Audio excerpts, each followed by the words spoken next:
You're muted. Thank you. That's how it's been all day. Hello, welcome. It's Thursday, and we're going to do some Tales of Vardin.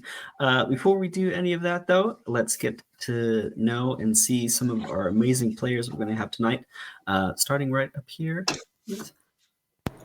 Hey guys, I'm Dia, also known as diavel.cos on all social media. Most active on TikTok and Instagram, however.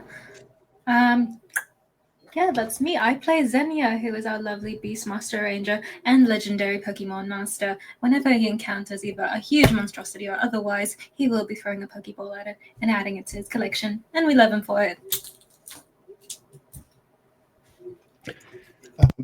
Hello, everybody. It is I, Victor the Story Weaver, currently playing KD, or is it Harpen, or is it Dorset, or is it all of them, or is it none of them? Or am I the DM? Who's to say? But yes, that is me, and I shall continue to mess with the minds of the people here present for as long as I can.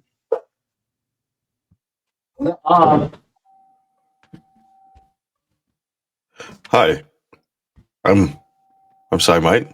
I'm confused by all of that just happened. I've never met that character before. I play Emrys, the rogue sorcerer who just became a dad not too long ago. Yeah, I'm bad at introductions. On to Tarzan. Greetings and salutations. I am Tarzan, the daddy variety. I produce thirst traps on the TikToks in all social media platforms. You can find me at Daddy Tarzan 8855. And I play this raging piece of shit, William the Great, a fighter who has made the deal with the dead, known as Calibran, and is here to fuck shit up. That's not how he talks. I just felt like talking like that for a moment. Don't believe anything that we say. We're constantly lying to you. Good day. We do creative fiction together. Hello, my name is also known as Nerdy Pinup Girl on most social media platforms, mainly active on TikTok and Instagram. Today I am playing the wonderful, the fabulous, 8 foot tall, green muscle mommy, half orc barbarian Grendel Theolova. You sure about that? Huh? You sure about that? Yes, I'm absolutely sure about that. Didn't sound Who was raised by halflings and is on the treacherous journey to try and get her goth tiefling girlfriend back. And it's a lot. I'm just gonna say that. I just got to point out how hard this fucking new portrait that I have goes. Smash. Oh my god. Very cool. It's such a good portrait. If you enjoy what we do here on Thursday nights, even if you don't enjoy what we do here on Thursday nights, we have other things that you might enjoy more on Tuesdays, Wednesdays, and again Thursdays. And then every now and then we have Dimensional Dial of Dr. Diago, which is coming up in February 2nd, I believe.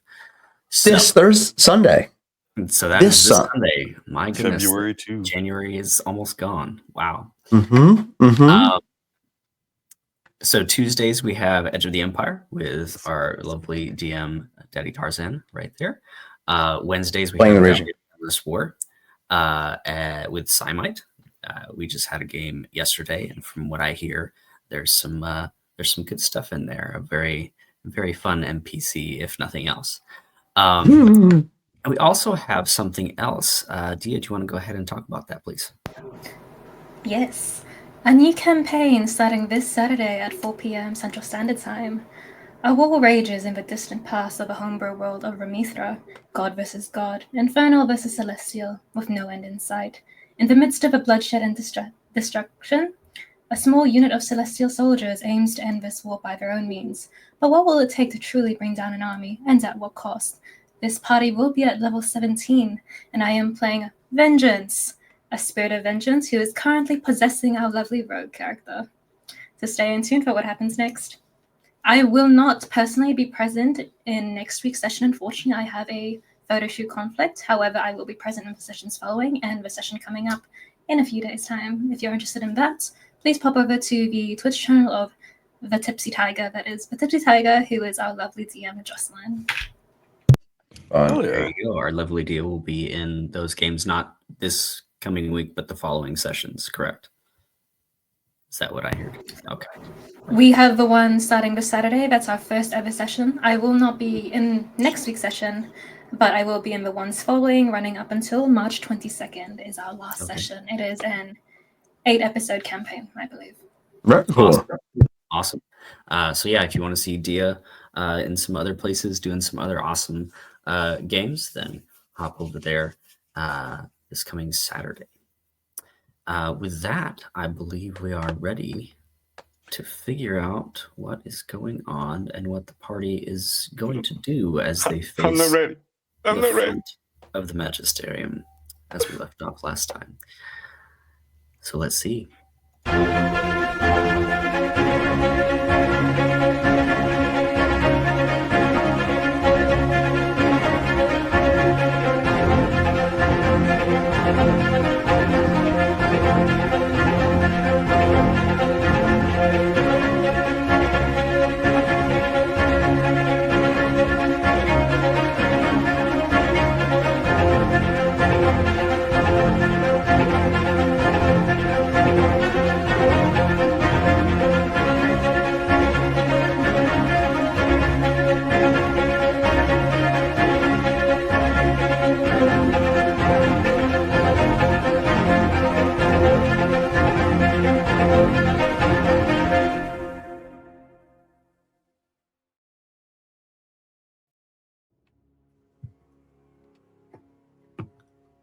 The clacking of heels along the cobblestones as crowds move through the capital city of Gran, a busy, bustling, grandiose city.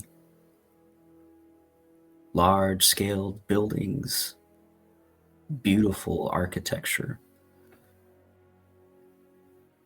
natural waterways and parks sprawling through the city, integrating the local typography within the city itself.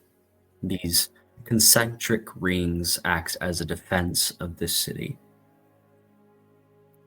The party has converged at the steps of the Arcanium, or the branches of the Magisterium, here in the middle of Gran. A very important and prominent building. These large ivory steps, which seem to go on for almost forever. At the top, 2 individuals stand. One being Valerius Stride, a person the party has met before. Archmage of the Magisterium. The other, one of our party members has had interactions with, Ezio Vargas. As Valerius Stride turns and begins to walk into the Arcanium, Ezio stays. Just for my reference, where is everyone at? Emerus, you said you were on rooftops?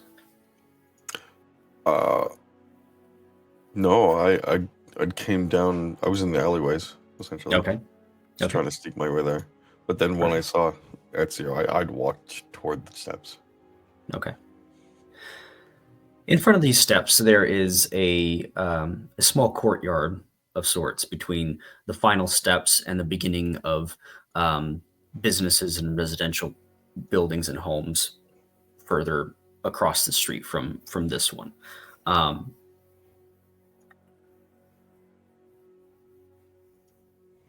The cobblestone is done in a very decorative pattern with different colors, creating this mosaic across the floor. Everything in this city is just a little bit extra, a little bit more refined, and just everywhere you look is a pleasure. But none of you are able to really concentrate on that. You have something else on your mind. This draining of the weave, which to you seems almost oppressive. As you look at the people that are passing by, it's as if they know nothing is going on. That is everyday existence for them. Just the usual. As you make your way towards the steps, Emrys, carriages begin to pull up.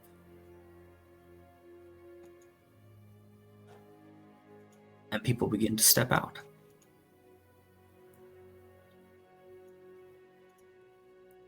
Some of them you wouldn't recognize. They're well adorned, well dressed, and they begin to make their way up the stairs as the carriages pull away and begin to park around the side of the building.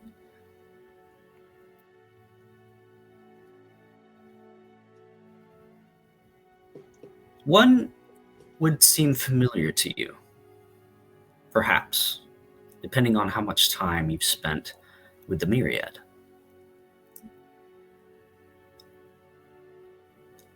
Matron Velpus, for those who know. Leader of the Council of Nine and head of the Myriad of this city. Anyone who knows anyone underground of the underbelly of the city, thieves' guilds, would know this person to be who they are. As she exits, bundled as the cool, crisp night air kind of whiffs by in a small breeze. She looks around, always head on a swivel. It's what's kept her alive. She makes her way up the stairs. Each person that goes up the stairs is greeted by Ezio with either a handshake or a kiss or an embrace as he ushers them further into the building. Another carriage pulls up, and an individual that you all know and have seen recently steps out. Trevor. As he straightens his coat and his jacket, fixes his tails, grabs his cane, and makes his way up the stairs. Greets Ezio with a laugh and a jest as he also enters.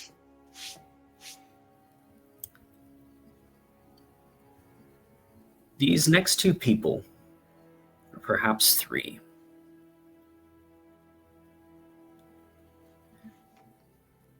wouldn't mean much to most of you. However, I believe Harpon would recognize these individuals, as well as William. Maybe Grendel, one of them. As they step out, a man in Royal Sovereign regalia holds out a hand and in a beautiful ivory dress. Morgan. As he takes her hand and leads her up the stairs towards Ezio. The next person to exit is War Minister Vane. A large, burly man. Elderly. However, his gait speaks otherwise, as he also makes his way up the stairs.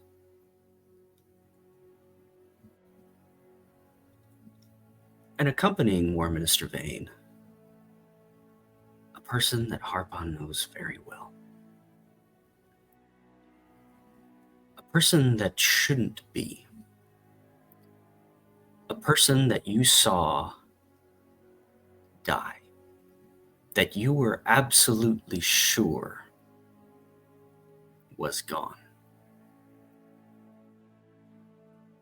Abigail.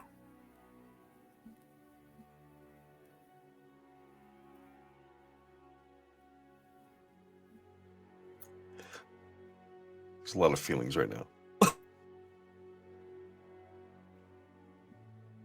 You all congregated in this courtyard for some reason. before these carriages began to pull up. These people exiting and entering the Arcanium. So my question is to you, pausing and seeing these things, is there at any time that you would do something? Either leave or go or head in or interact, or basically what do you want to do while this is happening? There seems to be go ahead. There seems to be an Emma's event sitting at the here, arcade. standing at the edge of this alleyway, looking out at the stairs and seeing all these powerhouses coming to this building. He has a second thoughts, like, we're gonna assault this building tonight? I don't fucking think so. So that kind of runs through his mind. Wait, so all of these are... Sorry, I had to step away because I have family issues. So we have Matron Velpus from the Myriad, so Luna's mom. We have various senators and sovereign representatives. We have a hierarchy mage, Blair Stride, Travis Hornigold, War Minister Vane, Trevor Malfort, Ezio Vargas, and a few others that wouldn't be recognizable people, but would be dressed and carry themselves in a way that they seem important. And this is what the party is currently being faced with right now. Yeah, so everyone kind of pulls up. Harpon, what do you look like in this situation? I'm not like currently. Harpon looks like a rugged woodsman, like someone that would you wouldn't double take this person on the street. It would be like, oh, this is just a working class villager who found himself, looking at the magisterium building. Mm-hmm. Yeah, there would have been seeing War Minister Vane and Travis. William too. He freezes up. He's encased. He might as well be encased in carbonite in this moment. Just sees those two, and albeit he is frozen in place, but his face just speaks seething rage.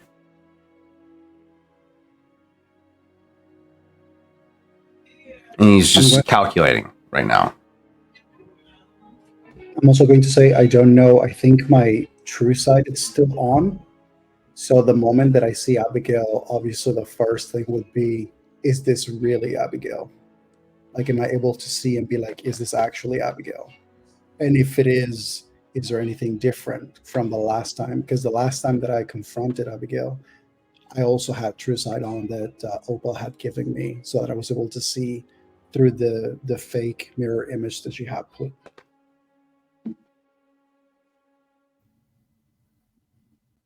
With your true sight on Abigail,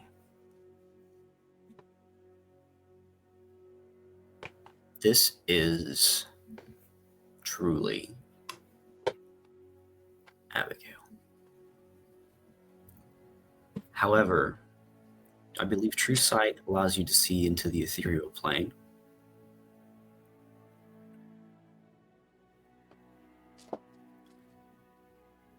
While this is truly Abigail, there is something different about her.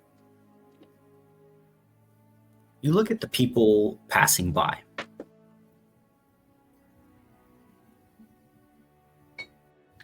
And you see into the ethereal plane. They look like specters, just moving back and forth. You see straight through them. Abigail in the ethereal plane seems to solidify and become a bright point.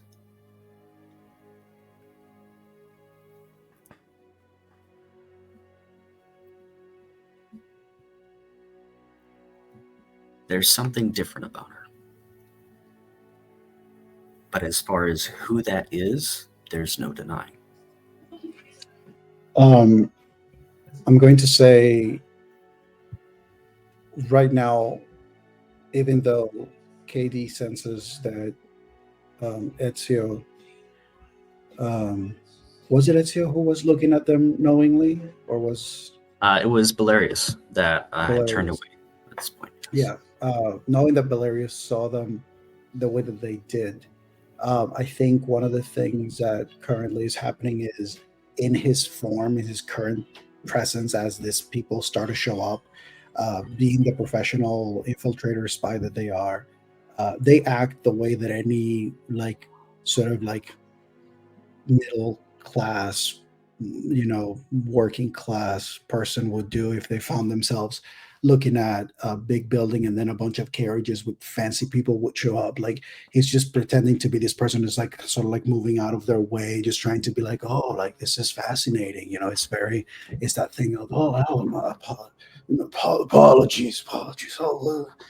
Sorry. It's just moving himself in positions so that he can, as he's doing that, and apologies it's everything is scanning, is turning to saying apologies, looking at, taking advantage of his true side for anybody he can see, to see if there's anything that he can discern that is relevant, that he can, like, they can put a note in.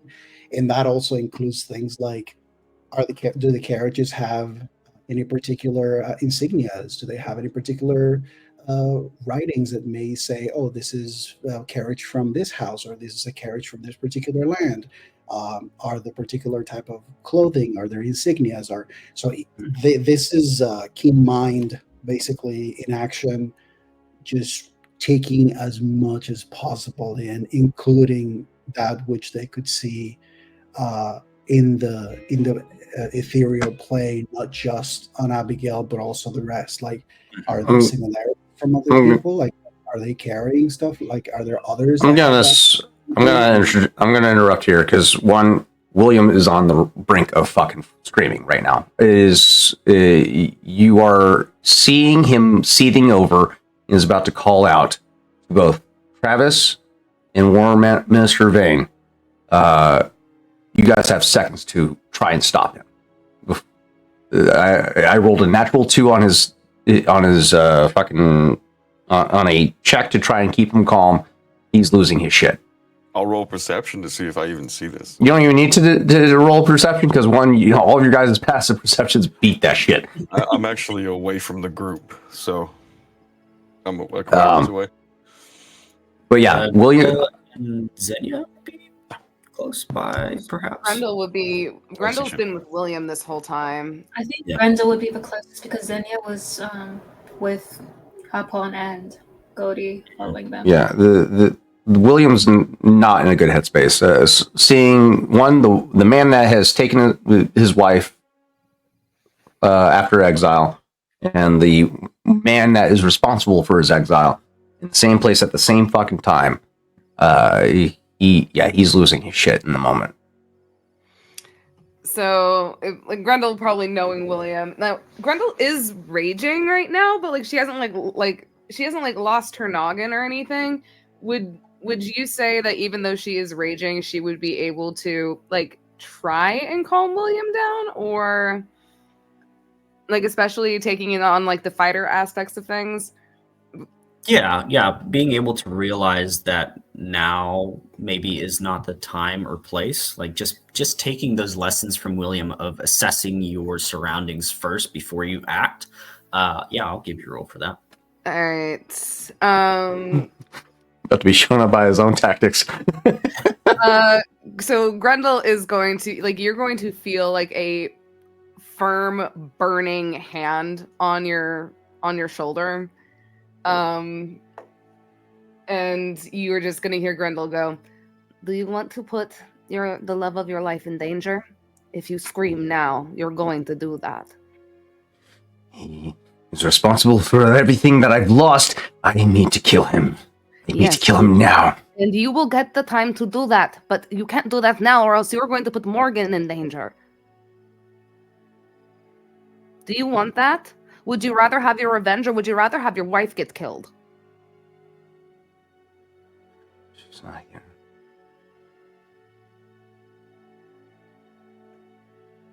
Morgan is here, isn't she?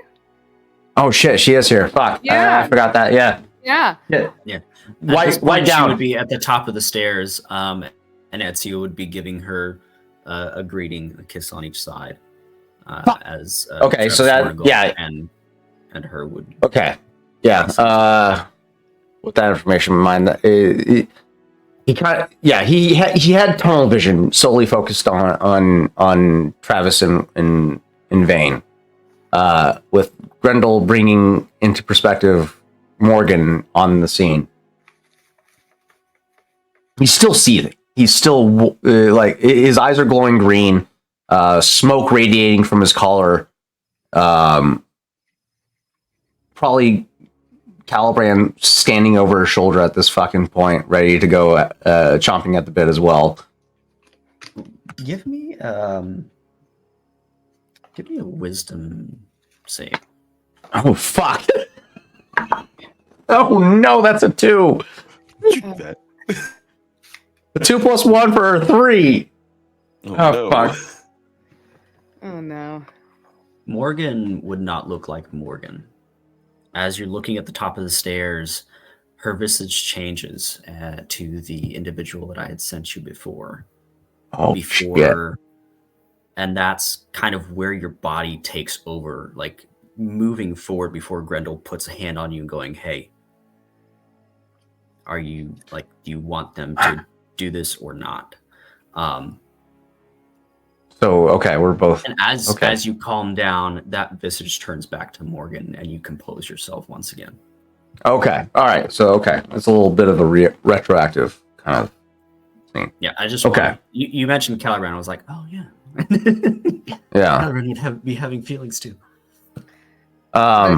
Grendel would simply just look at him and is like, "You're the one who always taught me that we need to be tactical. And I know you have the tendency to run in and things, but look at what it ended up. You almost died every single time you ran into things without thinking about it.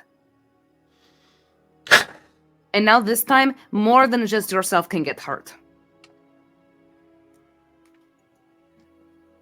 You're right. You're fucking right. You will have your time to take your ladies and put them into his face and go boom boom. But right now, we need to be tactical. Immediately around us, who's all here? KD or By this point, anybody? I don't think KD would be recognizable unless they came up and presented themselves. But I would say that Godi and Xenia, and shortly after Emerus could be coming through with all of that kind of happening as well. How tall is the structure right now? The Now one we're in at- front of you, one in front of you, the Arcanium stands out like a sore thumb in the city. It is probably 600 to 800 feet tall.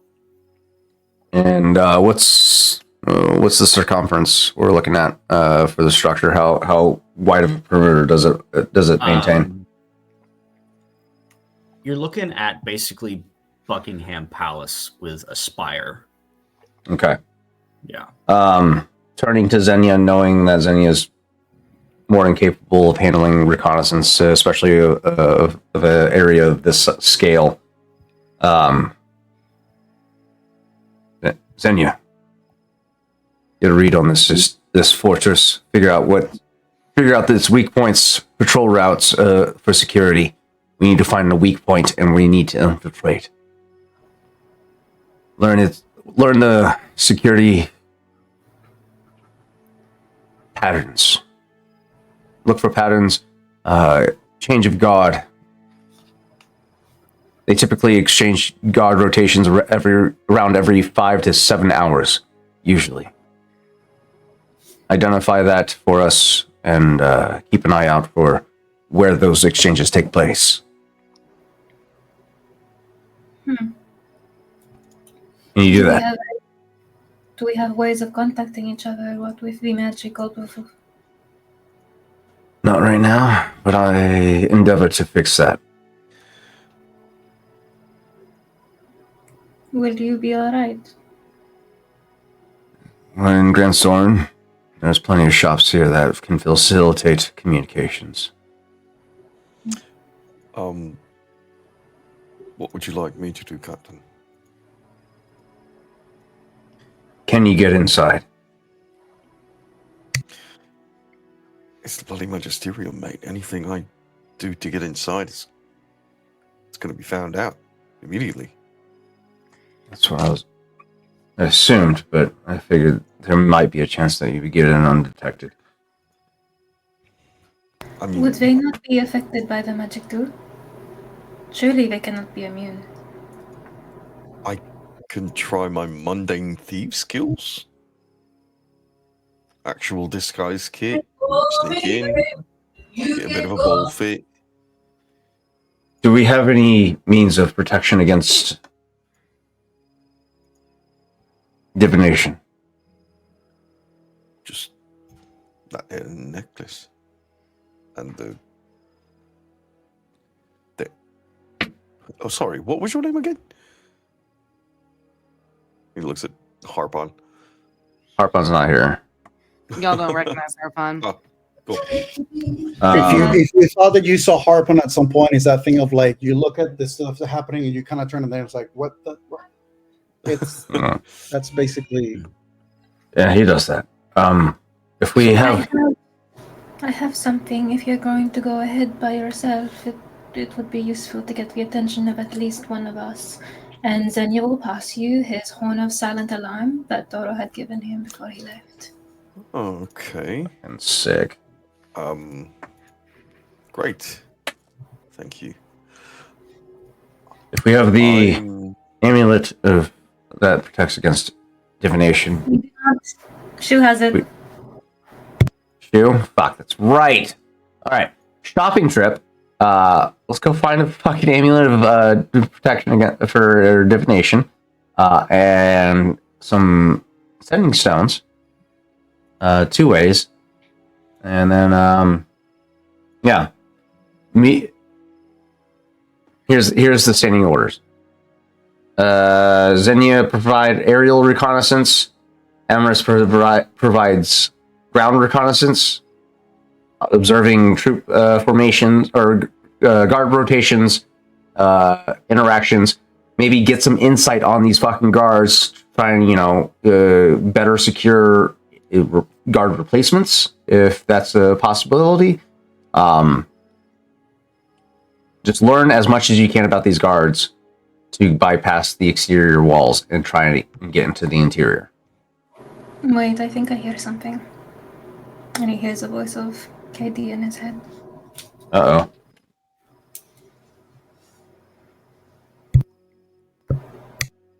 What do you say, Victor? You hear in your head, tell them not to be hasty. We may have methods before we have to resort to anyone going in. Look up. He says not to be hasty and to look up. And if you guys look up, you actually see an owl that has been flying above the magisterium as it's beginning to descend to the ceiling. And as it descends to the ceiling, whoever has high perception may be able to see that like some of its feathers maybe seeming to shed and sort of like transform, and then eventually just it's almost like the figure is shrinking and then it seems to be gone as it's like about to reach the ceiling, and it just seems to be gone as I use my Pact of the Chain to transform my familiar into a spider. Interesting. And so basically it would land on the ceiling, and my ability is that I can actually see and perceive through my familiar as a Pact of the Chain Warlock. And I will basically have the spider attempt to sneak in and infiltrate from the top down, so that I see what I can gather with that spider while the party is making other plans. I'll go around and look for a way inside that's on the ground. Secret. If you can identify underground roads, that might be even better. So as it is then. Damn it. What do you need me Just to do, walk this William? close. Come with me. I might need you to help keep me out of sight, because my face is all over the fucking place. Oh. Well, I will say, if there's one thing, people are more likely to look at me than they are to look at you. That's what I'm banking on. Emma's cast invisibility on both of them. Oh, shit. The level. Oh my god, where did you go? Where did I go? Do you have invisibility slots? Do I? Yeah, Oh, yeah. that's not the first time he's done it. My friend. What level are No, you? no, like, just what is Level the limitation 3, with the so that it magical? gets both of them. And What were the limitations, Chris, of the magical buffalo? What can't we do magic-wise? Level 6. Cantrips. Level 6. Oh, that's right. Because of the magic surge, yeah, that's right. Yeah. Oh. Oh, so yeah. Yeah, that's why he gave you the horn, because it's a magical item, not magic. So I can't do invisibility. Cool. Yeah. All right, so Grundle's fine. gonna if he's wearing if William's like wearing like a cloak, Grundle's gonna like just put the hood up and she's gonna like kind of. William doesn't own a cloak. He doesn't like to not stand out, which is a detriment. Fucking peacock. he is very much a fucking peacock. He has been traveling this whole city dressed in fucking red. William, if you're trying to not get people to pay attention to you, maybe we should I don't know, cover your face. It is kind of Maybe, you know what? William, I mean this affectionately, I think you should lose the hat and coat. Rico can have them. It's a little flashy. Maybe shave your beard. Yeah, that's not fucking happening, mate. Do you not see the player behind the fucking character?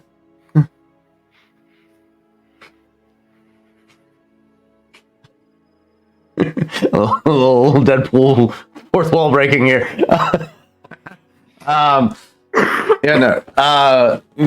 Using the hat, maybe, but I don't think the coat makes all that much of a difference. It is bright red, William. You stand out like a sore thumb, like a tomato, who has a serious attitude. Oh, where the fuck am I gonna put this coat? You guys gonna hold on to it for me? Yes, we can hold on to it. Rico, here. Rico. If you hand anything over, then you will start feeding it to Rico, like by the corner. There's like an immediate wave of very disgruntled expression on William's face. Like, there's gonna be so much fucking saliva on that. What do you? Why? I have a bag of holding. I just want to put it out there. That is a bag of holding. But it's So- watch the chipmunk eat it. William's wardrobe goes from a very vibrant red coat, trench coat that he wears over top, to a brown leather vest and a white collared with frilled sleeves and collar. So he's a little more subdued, I guess. But yeah, There we go. Now you look like you're not trying to put on a pirate show. all right. Let's go find some sending stones for the crew. A potential amulet of protection against divination. And see what we can do. Aye, aye, Captain.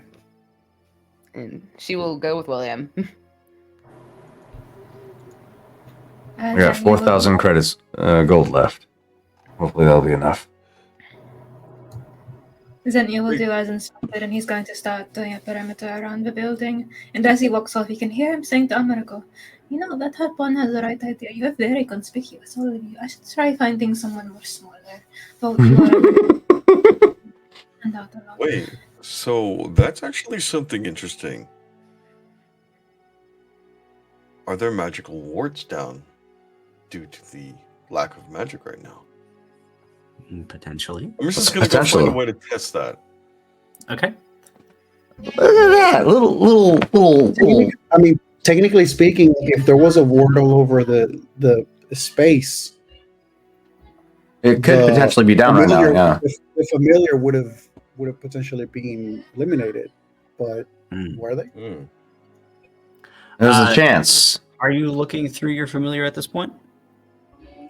Probably. Okay. I mean, I go back and forth, Yeah. and I also have the ability to have the familiar communicate with me telepathically. So And you can perceive, not only see but also hear what's yeah, happening. if I wanted to, I actually could even like speak with my own voice through my familiar. Okay. As your spider makes it to the edge of this building, it begins to crawl up the stairs, up behind Ezio towards the wall, and it hears the conversation as Ezio greets each person. It's very nice of you to come. Thank you for coming. Thank you for your patronage. Thank you for your sponsorship. Appreciate you. Yes, we'll have dinner soon. Right this way into the great hall, and we can't wait for this evening to begin. Just kind of ushering and greeting people as they come through, gaining some information about kind of what to expect as this familiar makes its way further in. But at this time, we'll consider that spider. I mean, it's still alive and it's still moving forward, starting at the top, you said, and moving down. At this, yeah, pretty much free reign for you. Where would you like to go?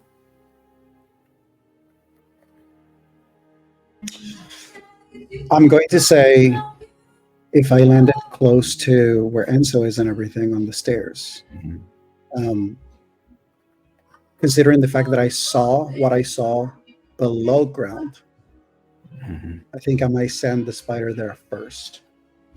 Okay.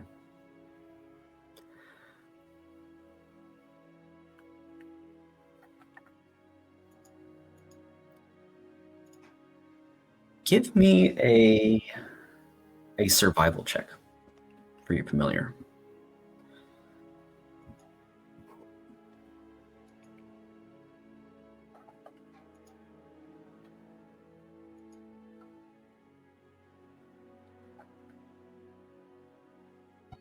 Would spider climbing give advantage? Yeah.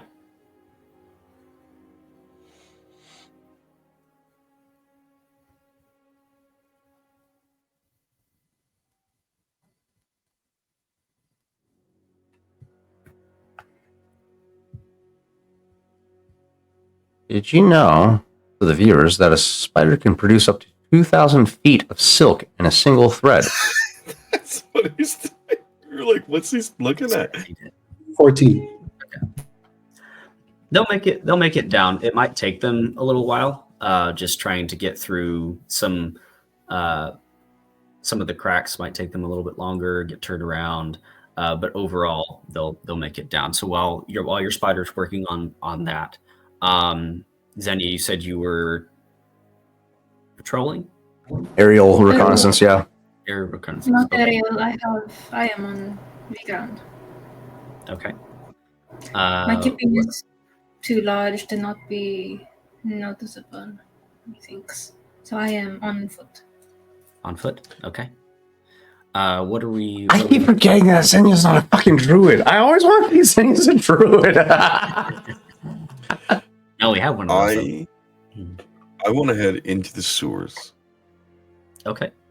which sucks because Enris actually just bought this new cloak and shit. But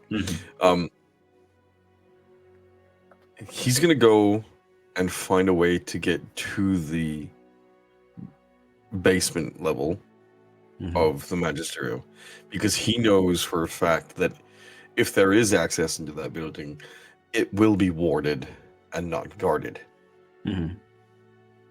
Okay. So something like a force field or something.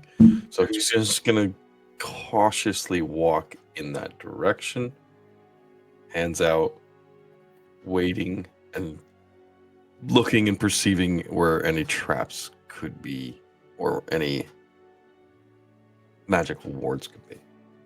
Okay.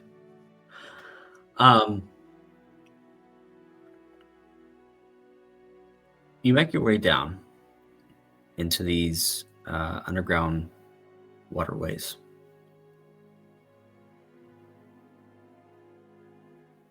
Moving through towards the magisterium,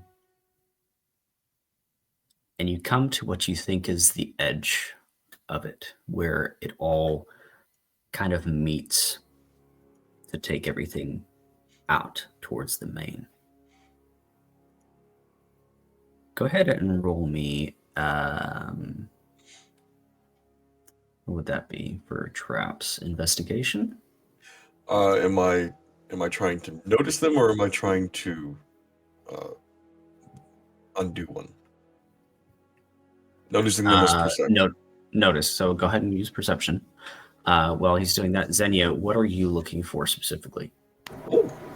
Xenia is keeping an eye out for any noticeable patrols of guards, but also he's also mindful that there may be, like some of us, those who are not as they appear, but are still keeping a watch in a way that, a normal person would not be.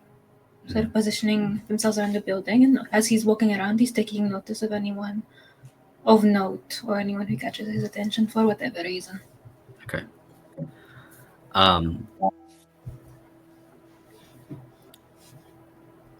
You would see these interval guard stations running the perimeter, mostly the front of this particular building, but they do kind of go all the way around. These small little enclosures for people to stay out of the wind and cold from time to time. That'd be their first line. Go ahead and roll me a perception check for anything past that. With the 23, Emerus, you get close. And some words begin to flare. A small glow. However, they should be a lot brighter than that. There are places where this sigil disconnects before continuing its line around the rune. They're on teetering on working and not working. Can I tell what their function would be? Or what school of magic? It would be evocation. Okay. Or abjuration, one of those two.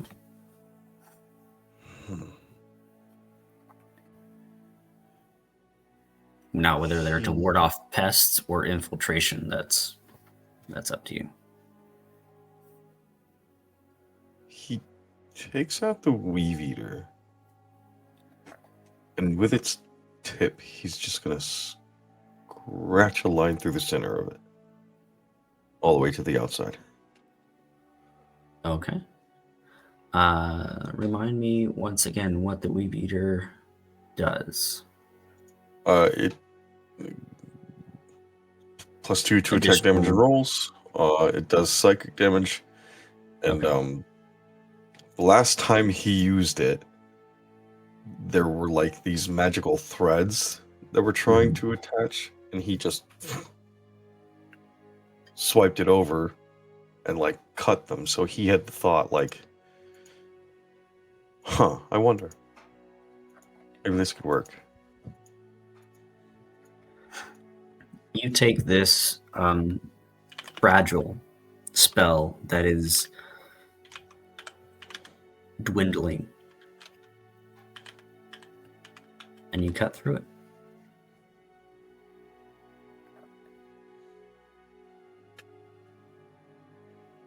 The glow dissipates. He kind of like backs up a little bit, grabs a pebble, throws it at the rune. Nothing seems to go off.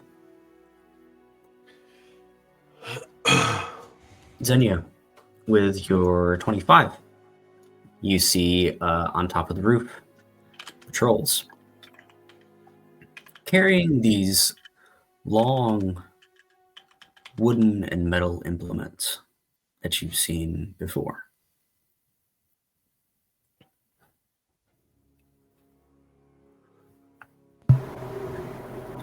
What are they? They would be rifles and riflemen. Crude weapons.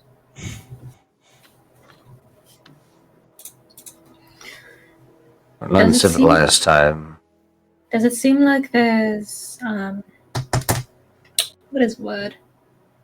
More covert operatives that aren't physically appearing as guards, but seem to be keeping a close eye on any entrances or walkways?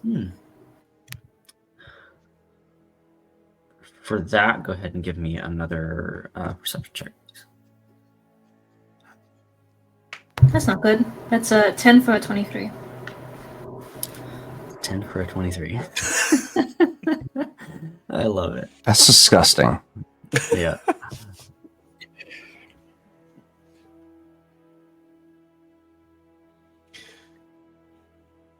There would be signs of people repeating patterns in how they're walking through the crowd, dressed as common folk.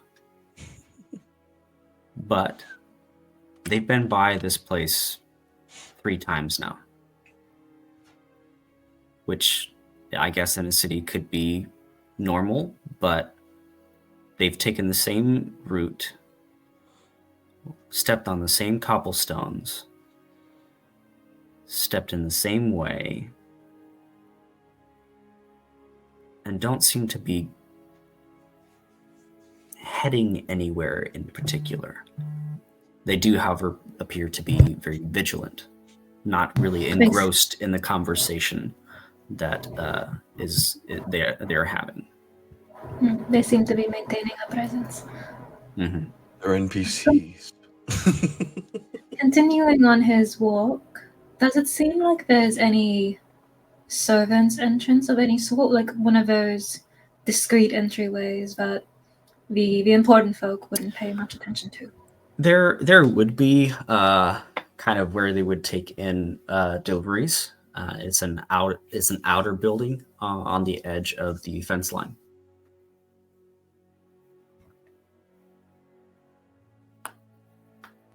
I would like to start making my way over there, and Zenia is sort of just keeping an ear out for what the staff are saying about. Are they complaining about anything? Are they short on anything? Just what's going on in there type of situation. Perfect. Okay. All right. Okay, William and Grendel, you said you were heading off somewhere. Yeah, just we're getting sending stones for the party, preferably ones that don't have a limited use. Okay. And then so you're looking for pairs then? Yeah, and then a amulet of protection against divination for just one, just for the time being. Okay. William will be actively keeping an eye out for any possible pursuance, as his face is plastered all over the fucking place. Grendel would have dropped her rage to prevent, the flaming hair thing to maybe have more people be looking. Or would it be better for her to keep the flaming hair so people would look more like at her than at William? I do not know. Not to mention, It's up to you. I think she wouldn't even. I don't know if she'd even be able to keep up with her rage unless she just keeps. It's going to be at this point that William does bring up the fact: if we are pursued, I will physically break off. There will be an illusion that continues to pursue with you. Maintain your present course, and I will meet back up with you once the tail is lost. Okay, so just keep pretending that we are walking to the store. There will be a copy of me standing next to you. Don't touch it. What if they attack? Then I'm guessing I just hit them with my axe. I'll be watching. If they do attack, I will be off in the distance and I'll be ready to respond. But Grendel honestly looks a little worried, and because she knows like how William's face is plastered all over the place. Yeah, William, as you look at him, he's also very concerned about more worried about your safety than he is worried about the fact that his face is all over the fucking place. But yeah, he's trying to convey a level of assurance that if things were to go down, he will do whatever it takes to protect you. But he knows that he is the primary source of intent for the people that are looking for him, that would be looking for him. So if he were to be pursued, this illusionary copy that he's creating, that he would be creating, would be sufficient enough to lose them for the time being. Now, how are you making this illusionary like copy? Wouldn't you like to know, Weather Boy? I thought we couldn't use magic. I don't know. That sounds like magic. You'll see. Okay, all right. I will just. That was an interesting point. Yeah, what is that? You'll see. But yeah, no. Continuing the trek forward to the market district. William is keeping a very vigilant eye out on the horizon, trying to make to perceive any potential threats. You find looking. You find a place called the Silver Satchel that has an assortment of. I'm sure I've been here a time or two. Yeah, there's a few things. It's kind of a general goods, general magic item sort of things you would always pick up before leaving town to go on a trip or an adventure. Yeah. So yeah, you're pretty familiar with this. Anything from bags of holding, cloaks for weather, or boots that don't leave a trace, just things like that. You find an assortment of sending stones. They are $250 or 250 gold pieces up. A pair, yeah. Yeah. So I'm looking. How many fucking pairs? How big is our fucking team? We have 8. You have Xenia, Harpon, Emerus, Grendel, William. Harpon's a variable. Harpon's not always. So 6 tops, right? So we're looking at potentially 4 pairs. Okay. Yeah. So 4 pairs at 250 each. Yeah, and then on top of that, $1,000. I mean, William's going to try and haggle because that's who he is. But he's not going to push his luck because his face is all over the fucking place. So I'm not trying to piss off a market vendor and have him turn my ass in. So yeah, he's going to try and haggle the price down for the sending stones, but the biggest concern is a amulet of protection against divination, something that functions in that capacity to try and get somebody inside. Right. So you've got a sharp eye for fashion and functionality then. Unfortunately, I don't carry any of those. You'll have to go over to the Moonlight, which is just almost right across the street. They're more magisterium sanctioned and should have those sort of items for you.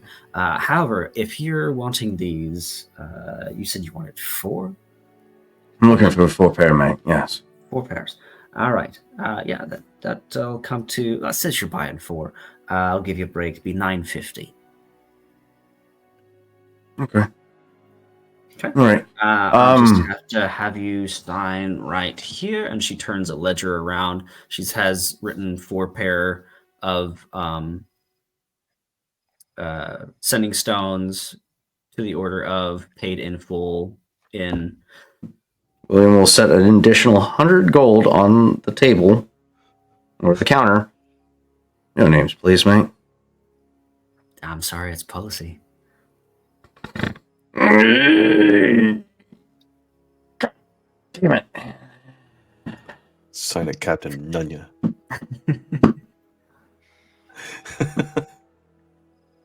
Grendel could sign the papers. Mm, Which name? Dahlia or Grendel? you know what? That's a good point. An additional 100 gold. Captain Dahlia signs it. No questions asked. I'll lend you 200. his name. Right. He signs it for 1,150 gold. 1,150 gold. Burn And it. you sign Captain Dahlia? Captain Dahlia Okay. Why do I of the feel like Ruby Lady. yes. Captain Dahlia of the Ruby Lady. Okay. Perfect. You have 4 sending stone sets. Harpon. How far down? How far down are you going with this spider? I'm trying to find a 2,000 feet. pathway to. I'm trying to find a pathway to the area that I 2,000 saw through the true side that I saw the magic thing happening, which I Mhm, fear may be something similar to what I witnessed when I faced Abigail. mhm. I'm trying to see if I can find my way to that. I think, considering the fact that like magic may be faltering right now, which is Mhm. potentially an advantage for something like the spider, and the spider being a familiar that is not using like invisibility or anything, is literally just a spider. Right. It gives me like a good advantage in the sense of like it's not like my if I had the imp which can like use invisibility, like there's no risk of being like, oh, I see this thing trying to be invisible. So I think the spider, and one of the things that I wanted to say also, if allowed, Mhm. I don't know what the capacity of the spider is. Actually, I think Tarzan mentioned it, but I want the spider to actually start leaving threads like spider web Okay. along the Perfect. journey, Yeah. where it basically is just kind of like creating a trace of Mhm. some of the areas where it's going. But I think I would definitely want to go first off to that, see if I can find that location. Mhm.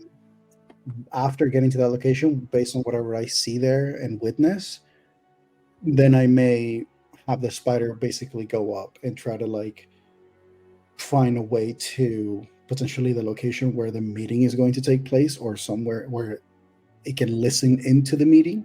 Mhm. And the other thing that I wanted to ask is, from the time that KD is disguised and these characters are arriving, would there be, as I'm moving, getting out of the way, would there be any particular participants, especially if through my true side I see anyone who may be carrying some sort of particular different magic that I could potentially bump into?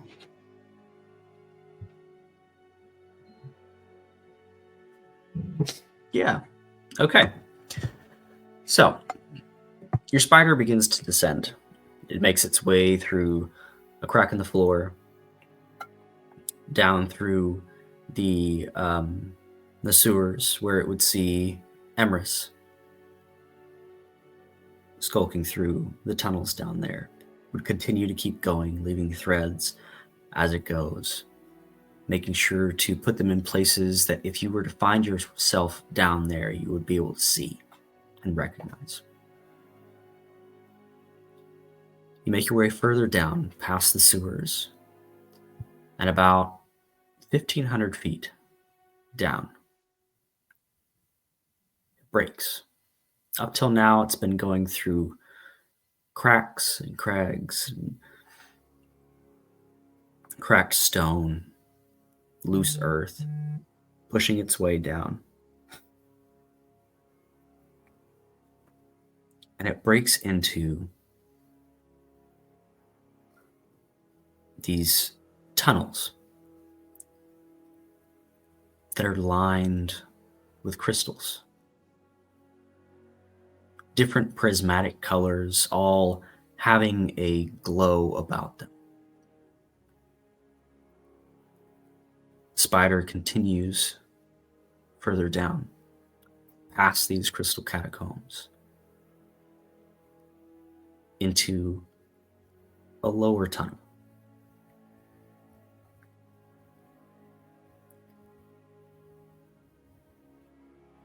Begin to see tendrils that seem to wrap and penetrate into the earth and around columns. And as the spider progresses through, you see these glowing orbs, these egg clusters would be the most familiar thing. These pods that are similar to the ones that Xenia was in, with various things floating in them. You come to the middle of this room with this spider from the top, lowering itself down. In the middle of this room, there is a basin with a small rotating piece of amber that every once in a while will drip a prismatic liquid into an inky black solution in the basin. And as that ripple goes out, the entire surface is lit for a moment before this gold swirls into the inky blackness and consumed by it. That is what lies below. Deep, deep below. You're probably 3,000 feet under the city at this point.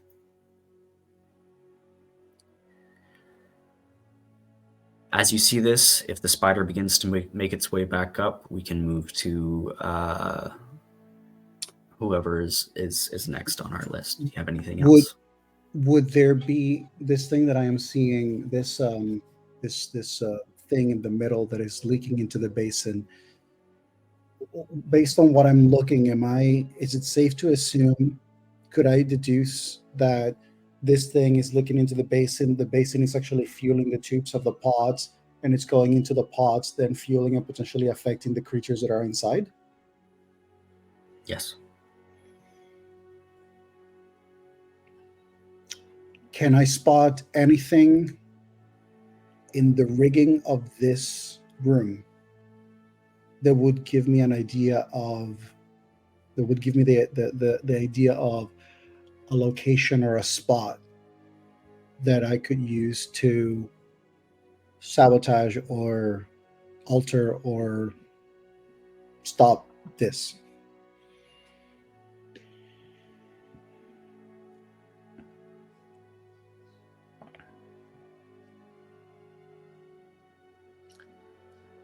The basin is fairly central to everything. As it's foreign to you, I mean, that's the most obvious thing that I could think of to sabotage. There are other. Mm-hmm. Sorry, what is the thing that's dripping the inky liquid? It's a small rotating, hovering piece of amber. Okay. I want to use my spider to basically start creating a spider web below the crystal to basically make it so thick and so profound, like so connected, that it actually potentially starts stopping the dripping into the basin. Ooh, okay. So I just basically have the spider, without making contact with the amber, I just wanted to be using its spider web to lower itself and just start moving, and then start just like building this like spider web. And then once it gets the ability to go right below it, to just basically start adding more threats and threats and threats and threats and threats and threats to basically make it so that it stops. Just center it right where the droplets are going. Mm-hmm. Okay. Okay.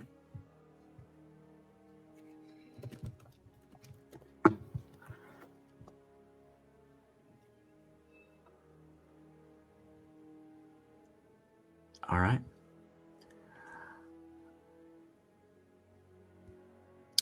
William and Grendel, are you on your way back? Are you moving somewhere else to try to obtain that? We would have gone to the Moonlight store to try and acquire a fucking amulet. It's integral to William's plan. Perfect. Okay. Try and get Emrys inside without detection. So yeah, the plan would be to get to stop at the store, try and get this fucking this amulet, because he just made a hefty deal he wasn't anticipating, but he drew attention to himself with this deal to begin with. So let me go ahead and subtract that out of my gold. There we go. All right, we have 3,767 gold left in William's pocket right now. Yeah. So the main focus is to get this amulet of protection in Emrys's hands. Not all that ecstatic that it is a magisterium-controlled store, but you're muted, buddy. Thank you. You see some of the same things that you saw at the other store. However, there are higher end and higher magic items here. Okay. Yeah, he's... Go ahead. Sorry. You also understand from being part of this city before that there is a tier list of magical items and who is allowed to purchase them. Mm-hmm. You have to have a certain clearance and a certain identification card to be able to It's at this time, with that knowledge in mind, we walk in with one Minister Vane.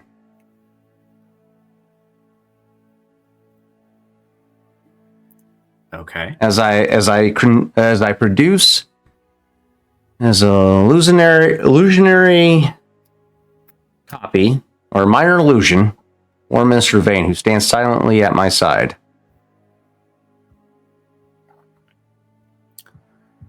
Okay. Ah, War Minister Vane. Wasn't expecting to see you here. Is there anything I can do for you? All the inquiries will be directed through me, mate. As you can tell, he's a quite important, influential individual. So, yes, but what can I do for him? That's the main. He's looking to acquire a amulet of protection against divination. As I'm sure you're aware, he deals in a lot of top secret information and cannot be scryed upon at any moment. So we need to get that in our hands. Oh. I'm sorry you've lost the other one. Let me see if I have another one laying around here. They go through a few shelves and they find one that is available for purchase. This will be... I am shitting myself so much right now. This will be 500 gold pieces. I just need to see your clearance card. Grendel, please produce the man's clearance card.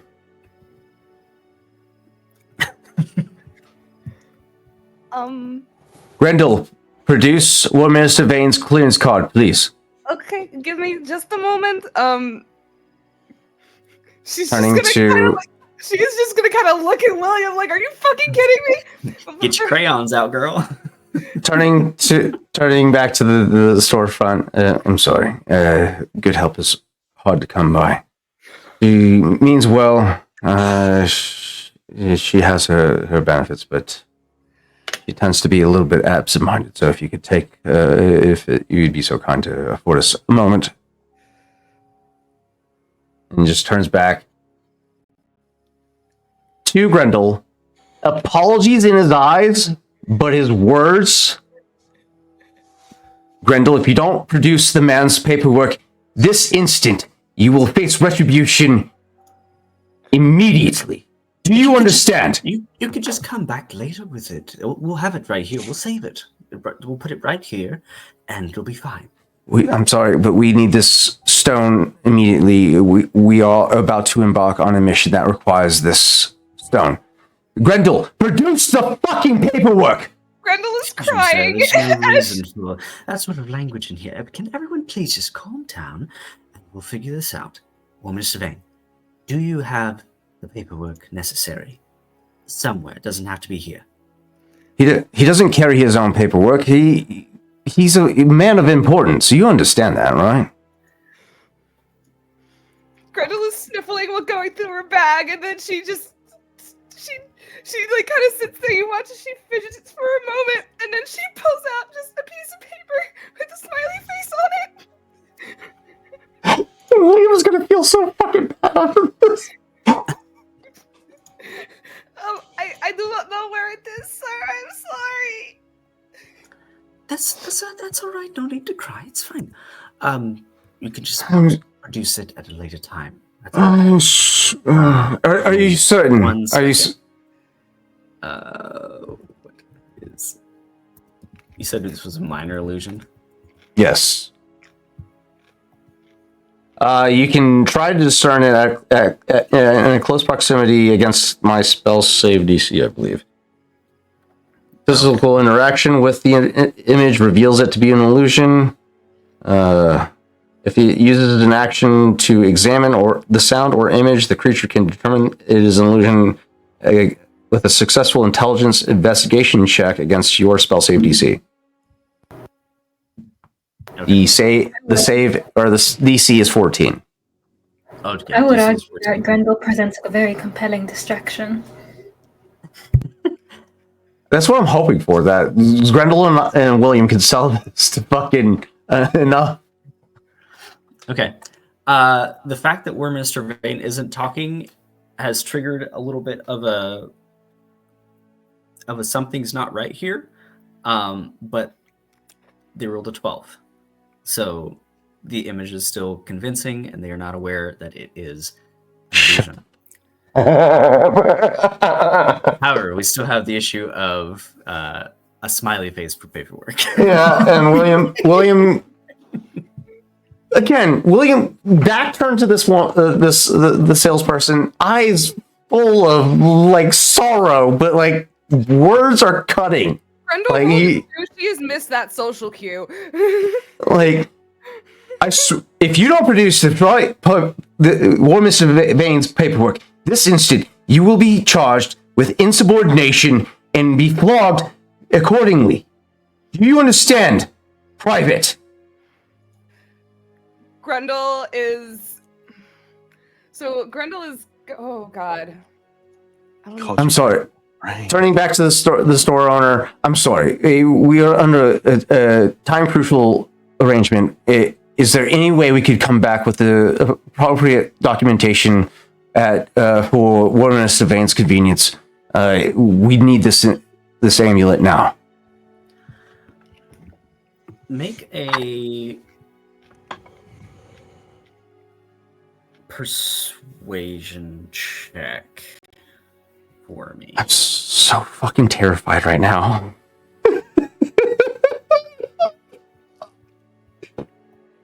This is not my strong suit. Fuck. Who do I rely on? Calibran, Mistra. We're going with We're going with Calibran. Fuck it. Calibran, please don't disappoint, man. 19 plus 2 for a 20 fucking 1.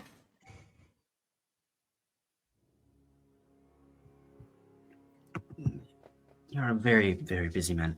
And I mean, I know who you are. I'll just write it down here, and as long as you come back, as long as it's all right with Mr. Vane.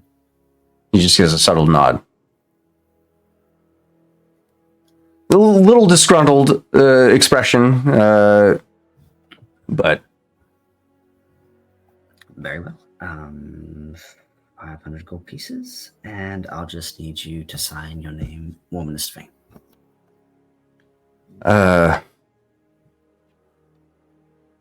This is the hard part. I've seen him sign his own name before. It's part of his orders that he sent to me on my missions. The tricky part is trying to replicate it while facing War Mr. Vane. So William will pick up the documentation, hold it towards the illusionary copy of War Mr. Vane.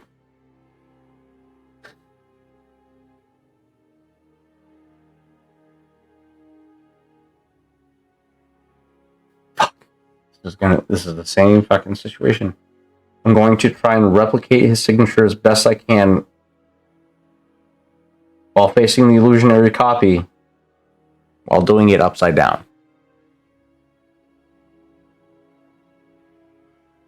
You're muted.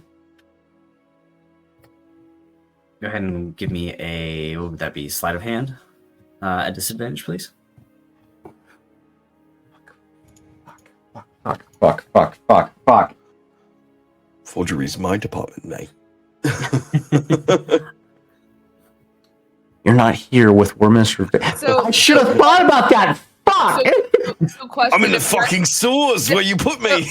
So if Grendel is to like step in front of them to like kind of like guard the vision, can he get a flat roll? Well, even though it was a flat roll, he still rolled a 5. So, god damn it. Okay.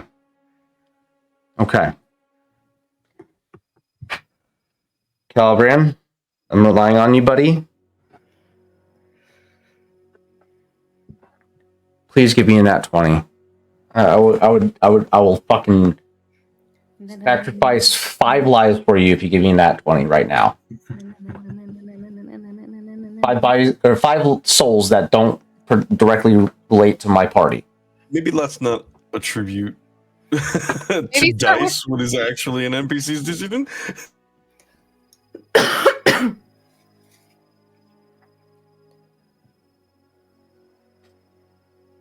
That is a 13.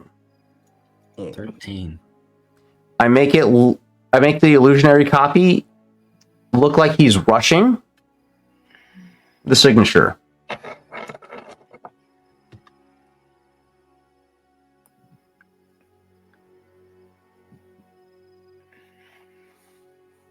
Ooh, okay.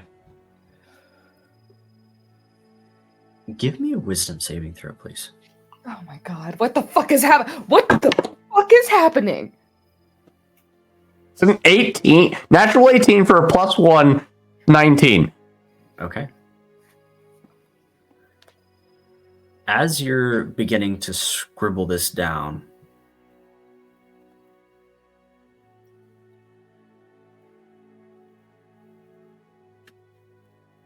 you hear the sound of a pen scraping on paper. Time after time after time. As a memory returns to you. You're standing above a large oak desk behind a chair. There's a line of men in front of you. And Warminster Vane, Travis Hornigold on the other side of the chair, standing there as he signs one after the other of these pages. And as he does, he hands them over, giving each one of these individual Sovereign Navy individuals their papers and their orders as they have joined and completed their training.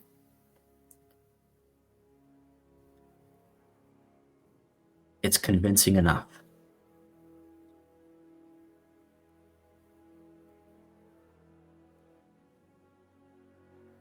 You take 5 points of psychic damage. Yeah, I'll take it. And as the book turns back around and you hand it back, it's not exact, it's not spot on. It does look rushed and messy, but it should convince just about anybody that looks at it quickly. And they do. They look at it quickly, being convinced that this is reality to them. I even rolled. I got an 8. Fucking hell. You drink. They hand you your amulet. You hand over the gold. That is that. Another 500 out the pocket. William, calmly, but very much panic in his fucking eyes, walks out the door quietly with. Grendel is just meekly following behind, sniffling as she's just kind of like she's very upset. I know. I'm sorry. I think that's a great time to go to break. Yes. And we'll be right back with more Tales of Vardin on To Be Diced. Oh my god.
welcome back. Hope everybody had a good break, got some water, got some snacks.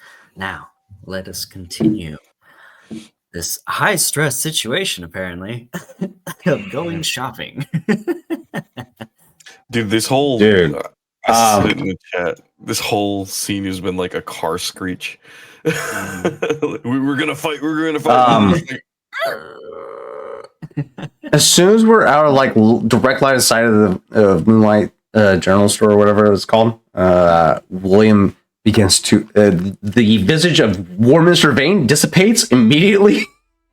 Fucking William begins to profusely apologize to Grendel. I'm sorry, Grendel. That you performed admirably. You did so well in there, Grendel. Grendel, you performed perfectly to the situation. I'm sorry. I needed you to react naturally to the situation. You did wonderful, mate. You did great. But I'm not performing. You did. I'm really upset. I am sorry, but I needed you to cry to make the storefront owner uncomfortable and just give us the fucking stone. And you did it. We got this because of you, Grendel. Thank you. We accomplished what we set out to do because of you, Grendel.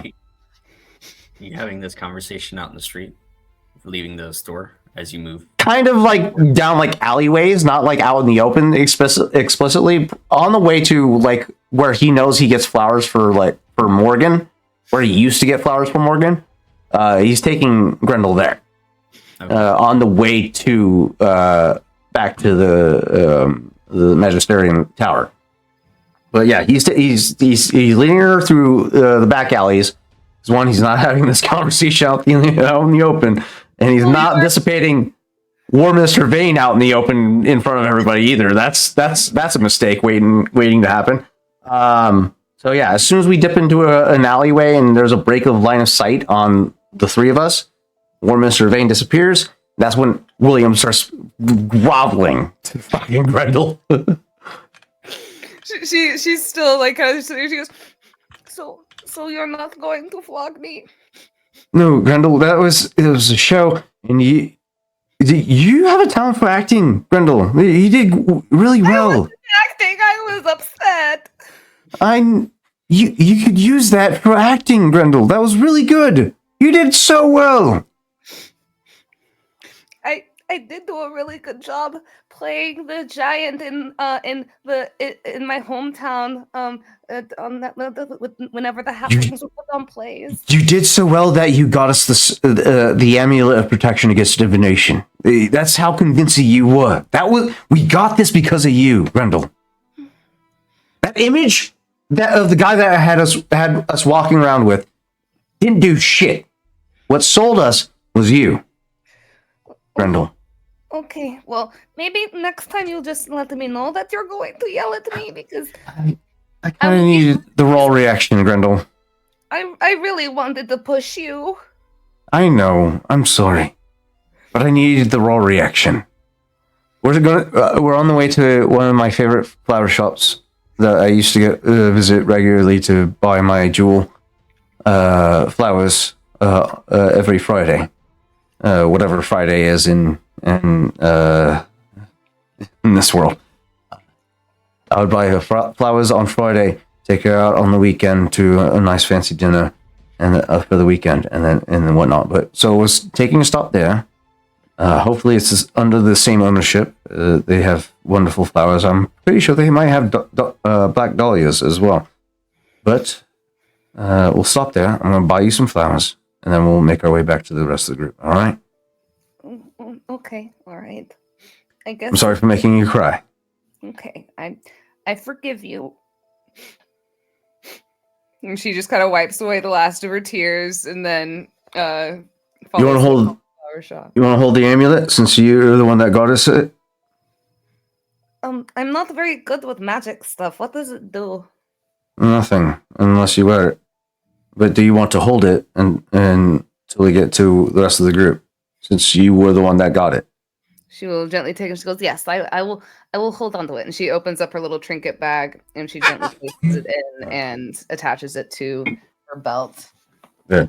Again, the standing order still applies. If I think that we're being followed, I will personally Blake Ray, and a illusionary copy of me will continue pursuit with you. All right. So you will continue on to meet up with the rest of the group with the amulet in hand. I will break off and deviate or draw away prying eyes. All right. Just make sure if you do have to run off, that you don't do anything stupid, or Xenia is going to be mad at you. I understand. That being said, here's one of the 2 pairs of the sending stones that I've purchased. This is to be on your person at all times. All right. How do I use it? You just talk into it. Hello. William holds up the other one. Hello.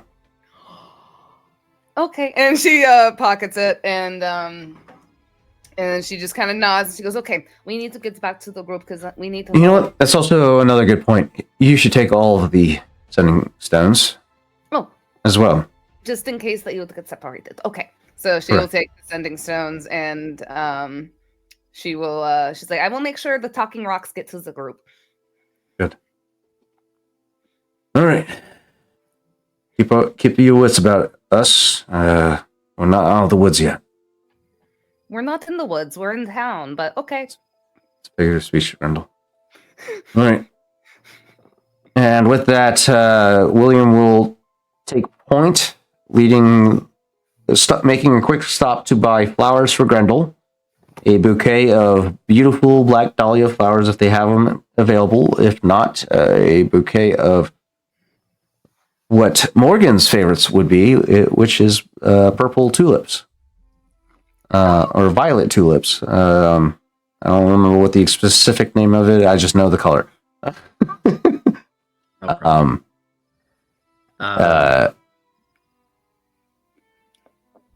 We'll say 2 silver for a couple handfuls of like a good assortment and handful of bouquets of each of those things, however you'd like. So, got it and removed. Here you go, Brindle. Thank you. These are absolutely lovely. Purple is my favorite color. What was available? Was it black dahlias or was it tulips? You have an assortment at this particular stand. They have an indoor growing facility, so they're able to, even though it is a cool, crisp evening and turning of seasons, they still have some summer variations. Yeah, tulips would be summertime. Orchids could grow year round usually, but so yeah, it would be a collection of both tulips and orchids that he buys for Grendel. The tulips resemble my love for the Jewel Sovereign. I used to get those for her every Friday. And she enjoyed them quite a lot. Hope they bring you as much joy as they did for her, as a means of apologizing for the gaslighting I did to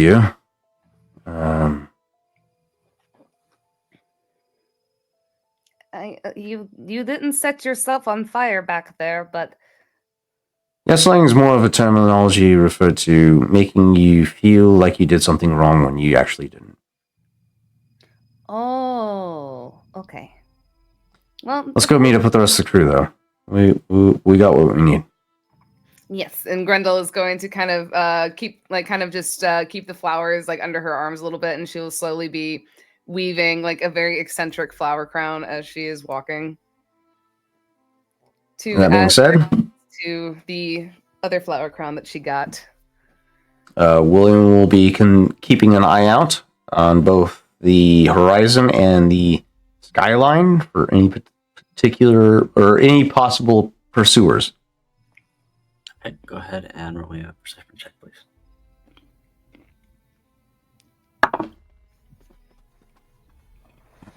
We're going to burn tactical superiority die for this. That's going to be a D8, if I remember correctly. Yes, it is.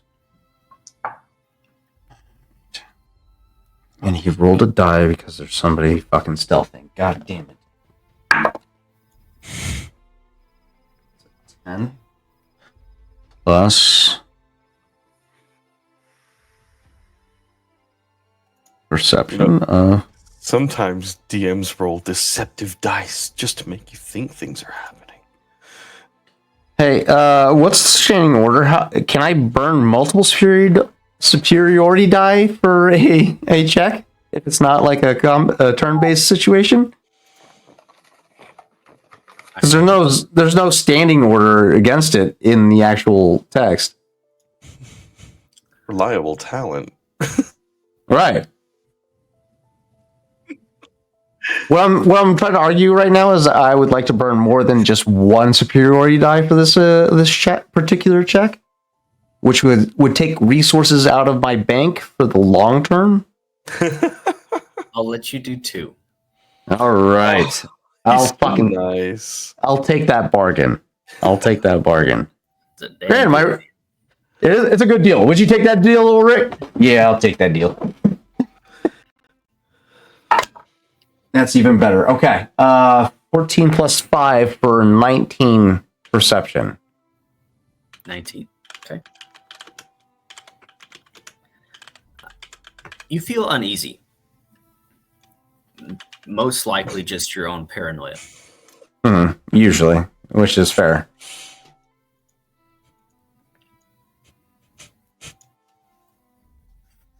But nothing stands out? Not that you're aware of, no.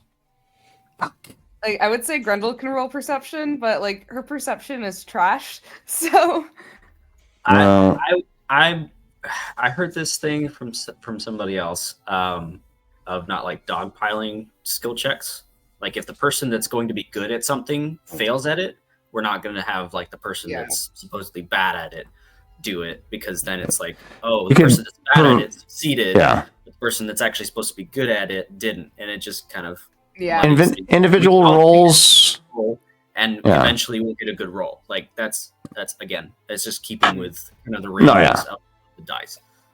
Either actively providing help or individual roles in the moment. But this is more so William actively trying to pursue the environment.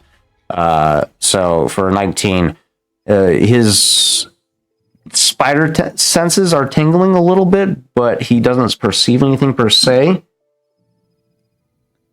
He is going to trust his gut, however. With that being in mind, without turning toward Grendel,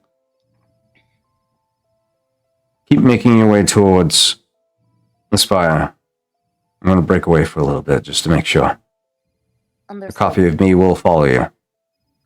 Understood. And don't touch it, correct? Correct. All right. And she will. She again will not even look at William. She will just nod in response as she continues weaving her flower crowns, walking alongside the image. And in that moment, William splits into two. One continuing straight, another one breaks off to the left. Some hell down an alleyway. Right there. I love it. Is the minor illusion like static or is it moving? It moves. It's just like as long as you can see it, you can control it. Okay. It glitches every now and then, like not even a game. I have a range of 30 feet, so as long as I maintain line of sight on it for 30 feet, it'll still be active. But I'm going to try and use this opportunity to create this distraction as a means to try and break line of sight on my physical self. Because, I mean, this motherfucker is going to have to make a choice. Either maintain... This is me assuming that there's somebody is spying on us. If there is somebody spying on us, they have to make a choice. Either continue spying on the deviant that just walked off to the left, or the Grendel and the copy that's continuing straight. So, that being said, I would like to roll a stealth check to try and remain hidden. Go ahead and roll that stealth check for me.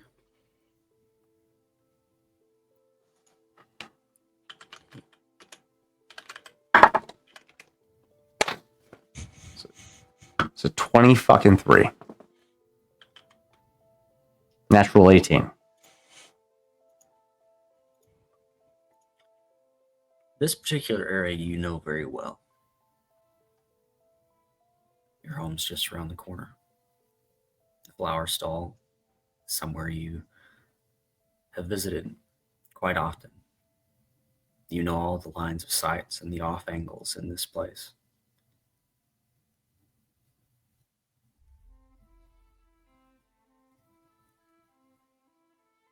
Figure moved through the alley, keeping distance.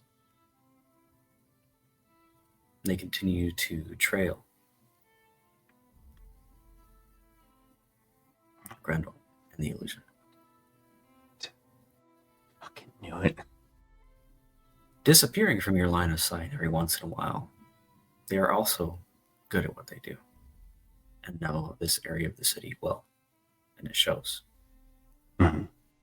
As you lose track of them from time to time.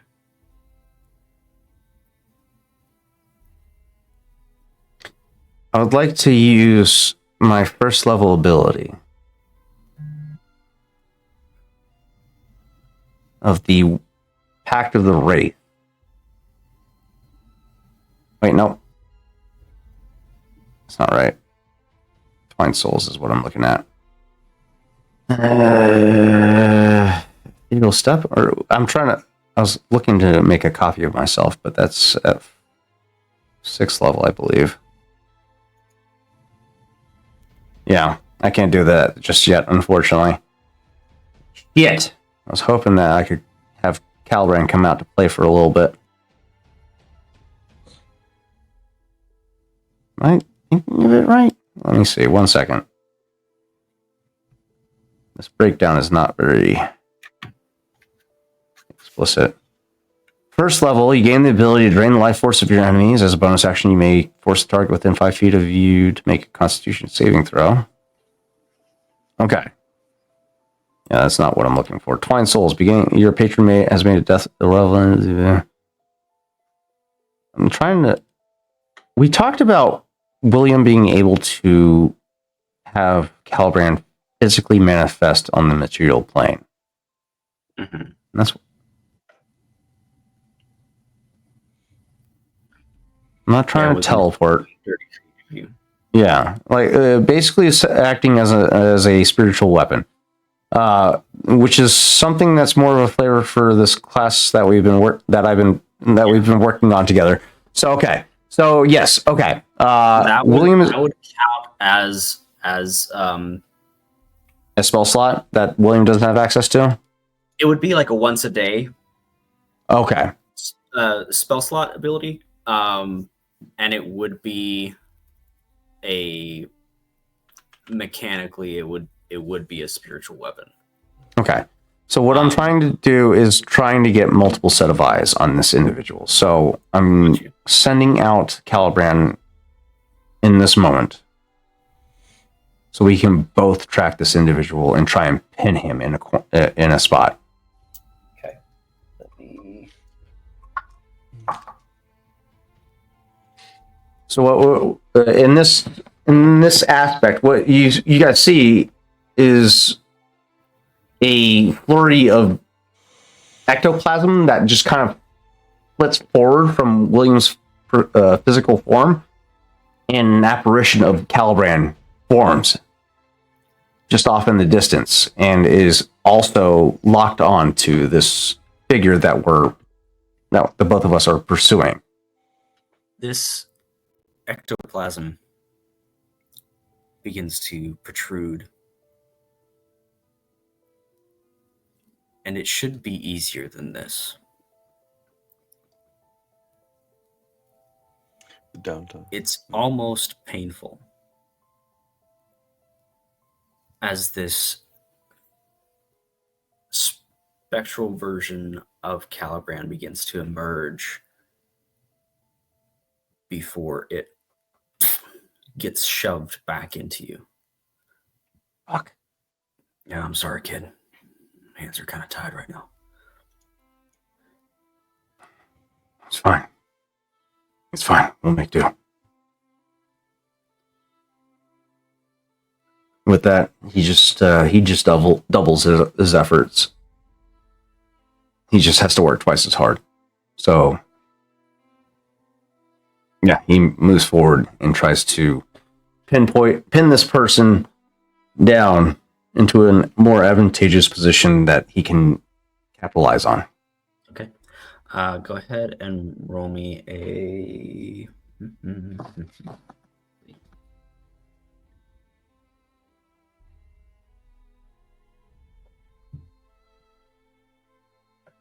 Yeah, let's roll another stealth check for me. And while you do that, Emerus, you said you were heading down into the sewers?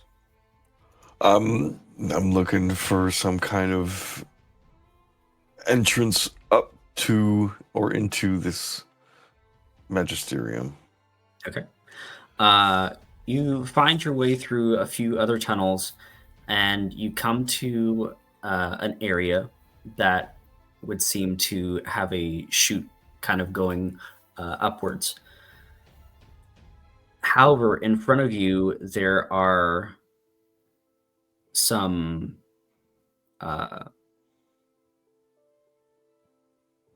skeletons, a few bones, and little pieces of metal and some coins that seem to be floating in the space in front of you. The Rat Queen. She comes for you. No, he's going to kind of...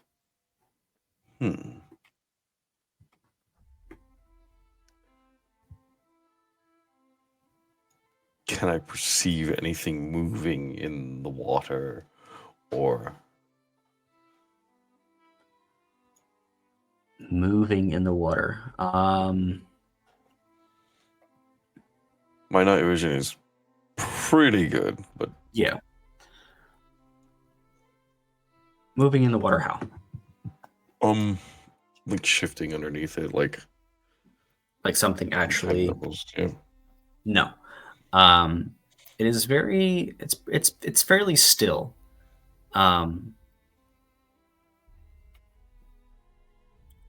However, there does seem to be almost a hard line in front of you, as if the water is hitting something.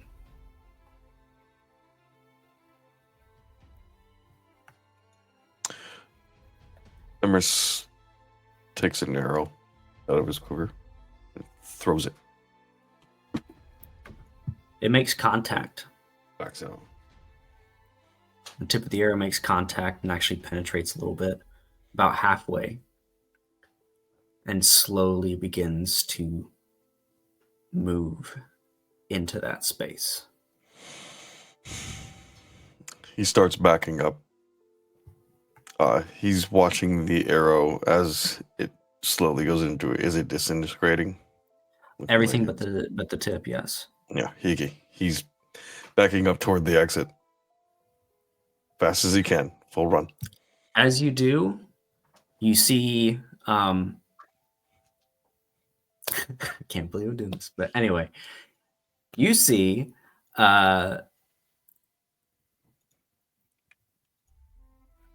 the toilet flush, essentially, and things fall on top of it, and it begins to dissolve everything that comes down, and it expels the excess water that has now been filtered and is cleaned out. And you've been making your way through these tunnels, and there is a damp smell, stagnant water here and there.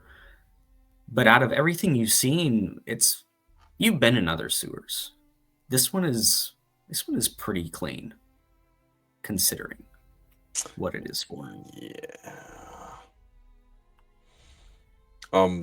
Does the refuse distract this thing, or make it seem like? Because I know my arrow would have caused it to move towards me, more than likely. Does the refuse cause it to stop? Yeah, Can I it kind of dispute that? it kind of moves towards whatever it came in contact with it for a moment before everything kind of came down on top, and it moved back to where it was kind of supposed to or trained to be. Okay.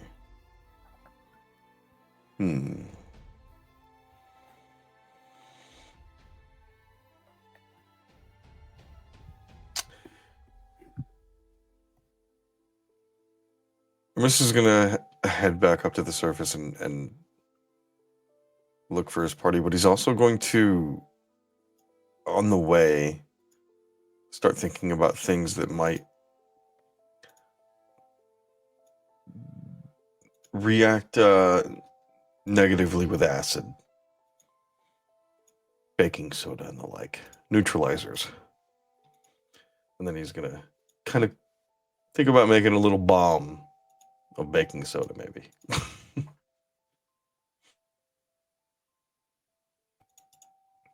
Okay, perfect. Millie, you mentioned that you wanted to be in the sewers with Emerus. As Emerus is making his way back through, that would be a great time for you two to meet up and come up with a plan of what to do next. If you want to hop in and do that with our good friend Emerus. As you kind of make your way through, what does Emerus see, Millie? Millie is just a slow increasing fading of just slurs, cussing, mild tripping, and I just got these boots last week. I'm just Shadow Queen forbid I come through another sewer. I swear I can never get. Oh hey, Emrys, there you are, partner. How you doing? What the fuck? How are you here right now? You know, there's a funny thing. I got a raving about everywhere, partner. All right. And he kind of makes a hand sign, and you see a bit of like pure water come up out of the muck and splash your boots. Good lord. Come on, man. And he kind of like never heard pushes of the a water. fabulous entrance. All right, so I've been out of the loop for a little bit, but what is it that you are down here for exactly? So, found the entrance to the Magisterium from underneath. I figure we've got just a little bit of time left before the downtime is over. But unfortunately, around the corner, bit of a gelatinous cube situation. So. Oh, a gelatinous cube? Yeah. Well, You don't got got any? one right in the I got one in the tavern helping me clean up and desanitize my waste there. Right, so you have things, baking soda are. on you then? Or some kind of acidic No, neutralizer? sadly, but I got and Millie goes into his handy haversack and pulls out alchemy fire. I got a little bit of this, some Where'd you get that silver alchemy fire dust. And what else do I have in this bag? I got some nets. This rod here, and some cooking utensils and a lot of potions.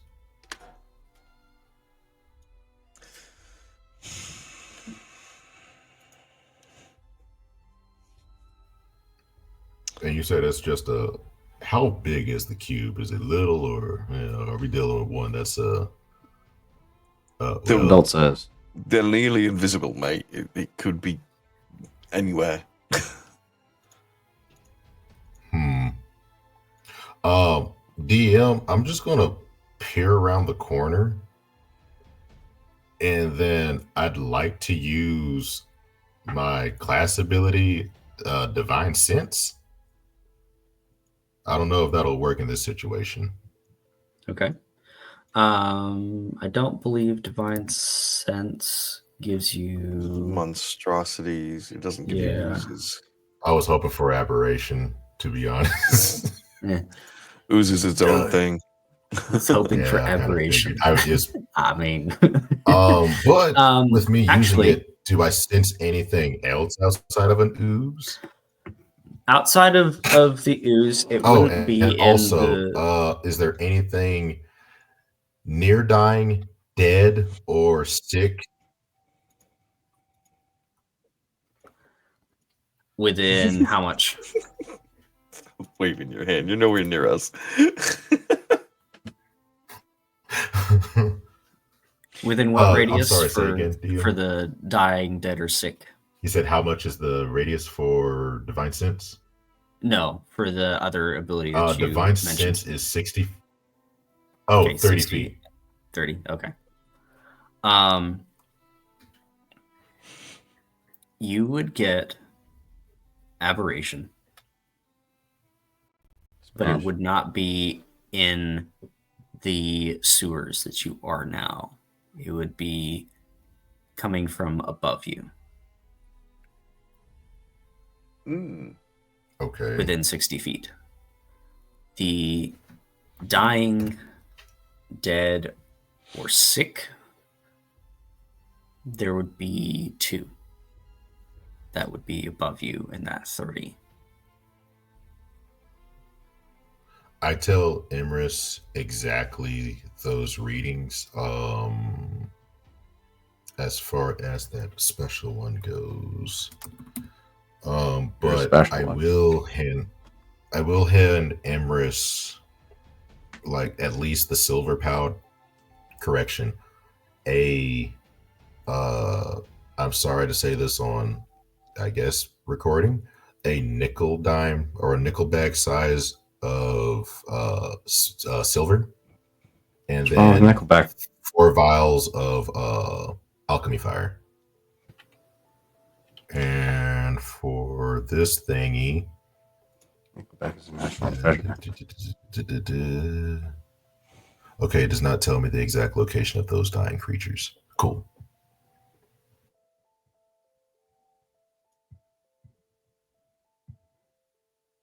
Okay. Is it okay? It is okay. Cody. You said 4 alchemist fire? Sorry.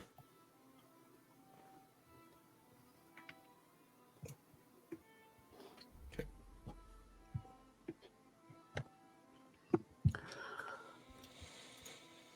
The party has split. Harpon, as everyone converged in the courtyard in front of the magisterium, Harpon was once again one of the many faces in the crowd, has disappeared to do Harpon things. Xenia has gone to do some reconnaissance and kind of watch the perimeter of the Arcadium to see troop movement, guard station situation, any alternative entrances, things like that. Emrys and Millie have gone below into the sewers to see if there is an entrance down that way, and Grendel and William have gone shopping in the middle of all this to procure some items that might help infiltrate the situation in front of us. Is there any of those that Godi would do, or would he do something else? Godi, looking at the situation when it first sprang up, would have been this moment of, we don't have a lot of time. everything is at a weak point. This is the Magisterium. They are all about magic. They do all things arcane. All things arcane are reduced by 85% right now. So if we're going to do anything here, we got to do it now. It's only going to be down for a limited amount of time. In here, we got to make sure that this gate gets closed, and we have an opportunity to grab 2 pieces of the Paragon.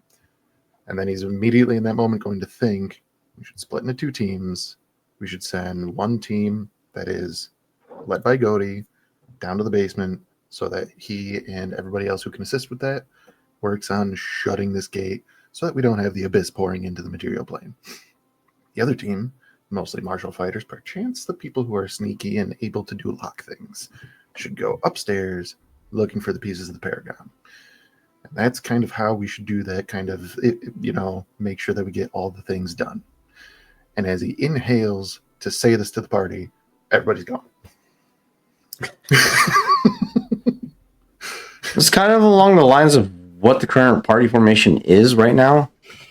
We got the 2 marshals doing shopping right now for communications equipment and protection against divination.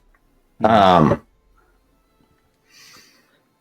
would say if there was going to be any input into the initial scene was when Grendel and William had a little hashing out of William nearly fucking losing his shit when he saw War Minister Vane and Travis Hornigold walking in. If there's any input that Godi would have had, I would love to hear that. But Grendel essentially put back into perspective that it's not just Hornigold and Vane. Morgan is there on scene and is in danger. William had to choke that down. So that would also be something that Godi would have seen, the guest list going in. Along with Harpon seeing this, you would recognize Abigail as well. Yeah. Ember Shard. Yeah. So that's a thing. However, Godi is not a rash person.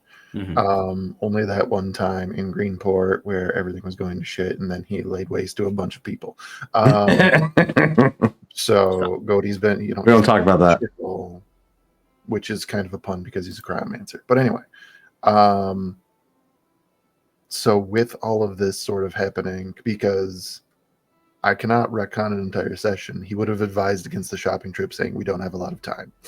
So if you guys are going to do that, and people are in the basement, and kind of everybody's doing their thing, there's only one person that he has contact with at this point. So he's going to use the Earring of Whisper and just say, "Where are you, and how can I help you?"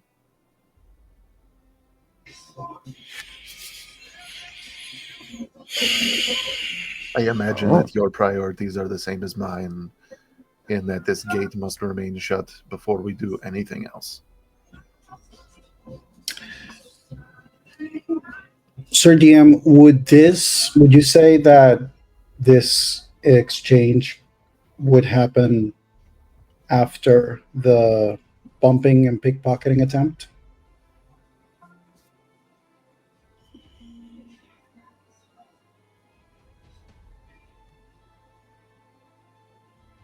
If Godi is looking to aid, I would say maybe before. Before. What I have seen so far through my spider, has that already happened at this point? At this point, your spider would be weaving that web. That thing? Okay. Godi, technically, correct me if I'm wrong, you would still be near the Magisterium where the majority of the party was, correct? Yeah. Okay. So I'm going to say there's various ways to do this.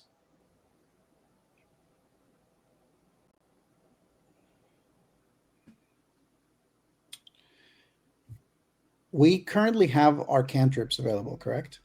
Mm-hmm. Okay. Let me see if I'm not mistaken about this particular cantrip. Just want to make sure.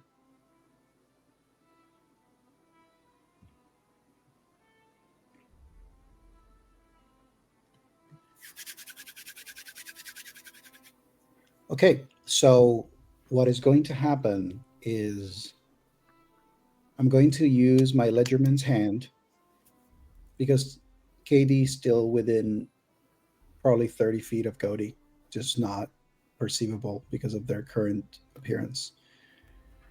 And what I'm going to do is I'm going to use my invisible mage hand to tap Cody to get their attention.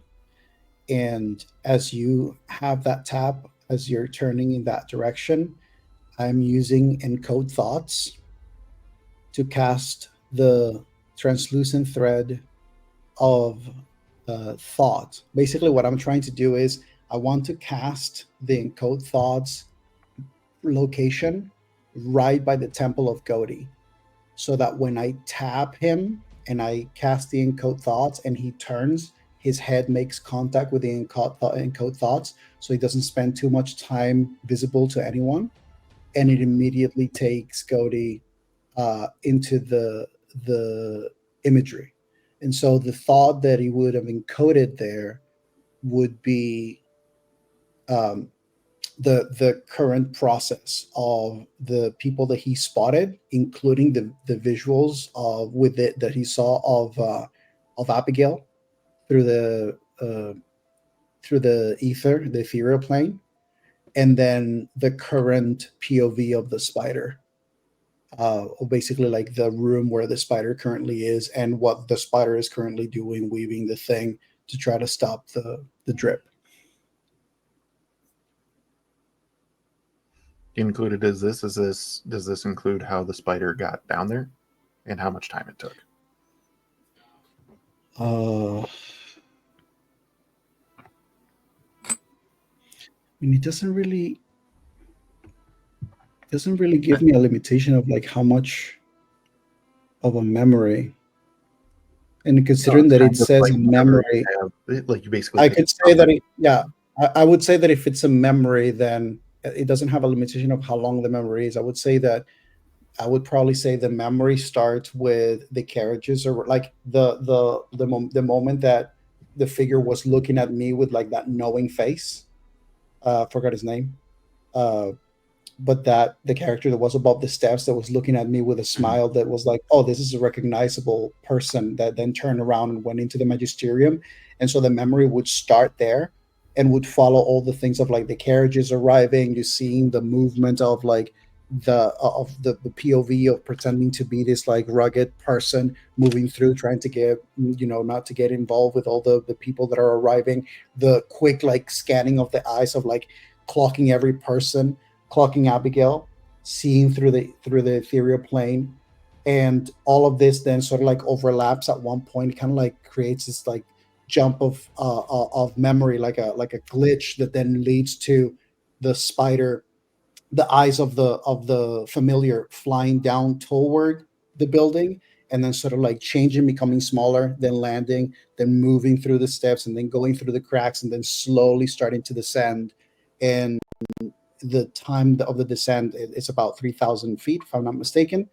It passes through the crystals, it passes through orbs, and it eventually gets to the room where all this like containers with things inside are, with the grotto thing in the center, the ember crystal and the thing dripping, and then the spider. Then slowly you start to see like from the POV of like just the thread being pulled, and then creating. And whatever room the spider is in, there's no other creatures in there. There are different pods, like there were in Ember Shard. Okay. However, these don't contain monstrosities or amalgamations of like these chimeric individuals. These are more human. Sort of like a control pad kind of situation somewhere in that room. The central basin filled with an inky black liquid would be the only real control Indication. panel. Yeah. All right. Side note, Victor, fucking great A use of this cantrip. Fucking beautiful. You gave your literal thoughts to a guy who can't forget anything. So perfect. So with that, thank you for giving me a step-by-step instruction guide as to how to get in here. Cody's going to find a spot where he is unobserved, and use his last charge of wild shape to turn into a spider and follow the exact path down to where Harpun's familiar is. Beautiful, because you also would have noticed in the memory that I told this that the spider was going to leave a trace of spider web as it was Mhm. going down. So you literally have a spider trail of the web. Perfect. Absolutely perfect. So yeah, Godey's going to go down there. And if there's like nobody in his intent, if there's nobody really like watching that room, he's going to try to because he doesn't have spells. He's going to try to mechanically sabotage whatever process this is, but he has to get down there to do it. You make your way down easily. You follow these small threads through the crystal catacombs, even further down into this cave-like structure. These luminous green pods here and there.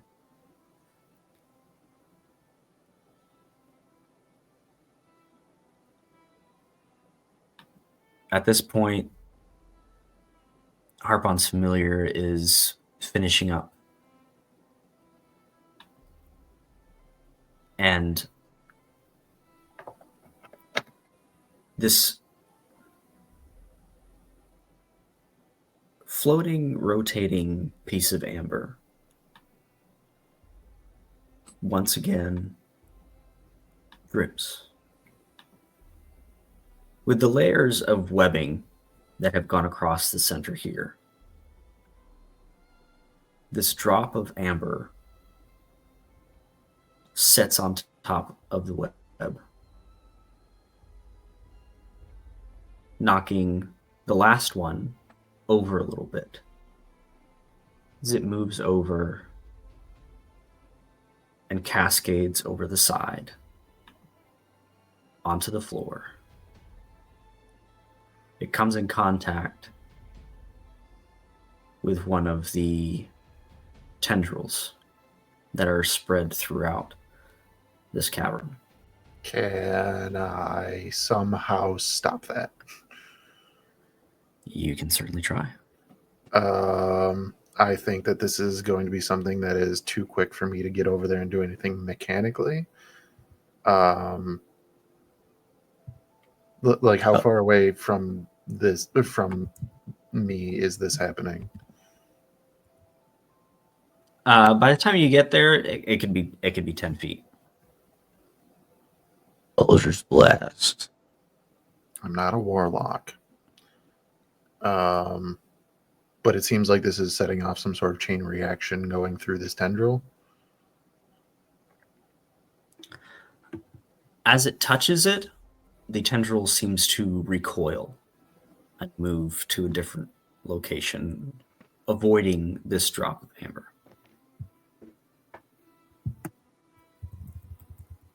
So amber, good thing? No, that doesn't. May I make a type of roll to try to infer how this entire structure works? Yeah. And may I guidance myself for it? Sure. Okay. Alrighty. Casting a spell, obviously I'm coming out of wild shape to do this. What type of roll am I being requested to make?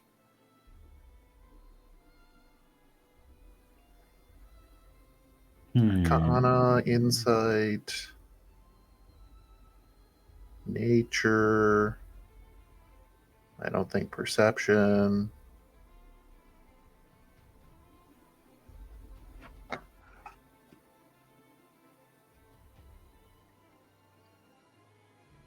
Give me an Arcana check. Alrighty.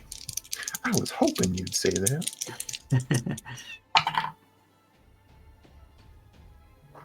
28.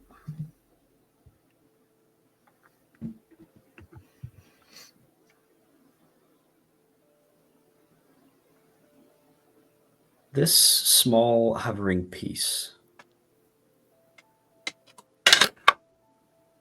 despite the reduction in magic, still exudes a familiar glow and power to it.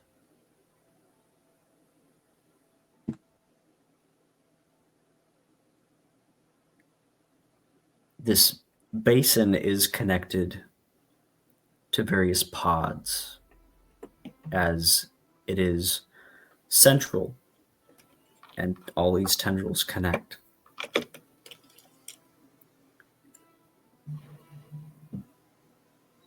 As you investigate and you deduce what is happening and how this all works in here,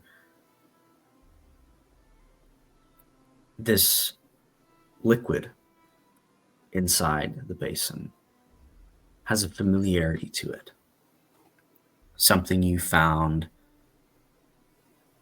in Greenport, in tincture bottles. Son of a bitch. This is a refining facility for whatever they're making. A fusing of abyssal magics combined with material plane magics and alchemical science.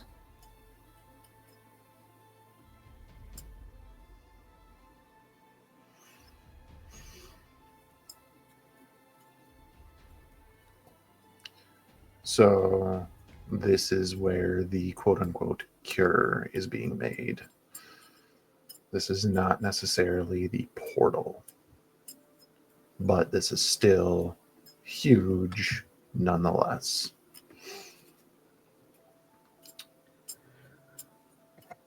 Would Harpon have given any information regarding what they see through Devil's Sight? Well, I kind of have his memory on it, so it would have been from his perception. Basically, technically speaking, everything that Gody got memory-wise right now is as Harpon saw it, which is with True Sight on. Okay. So And you rolled he a would have 28 Arcana? Yes. Okay. With that information from Harpon and that Arcana check, this is a refining facility for whatever they're doing. This isn't the gate you were thinking of. And you begin to realize that the gate is not here. The city itself is the gate. Oh, son of a bitch.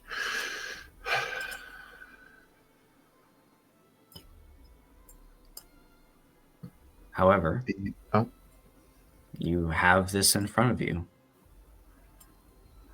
yes, a I piece do. of the Amber Paragon. So taking the piece of the Amber Paragon would absolutely disrupt this entire refinement process, correct? It would most likely destabilize things, yes. Most likely destabilize things. Just as a little thing, because this is now going to be moving, like double checking for Cody's next steps.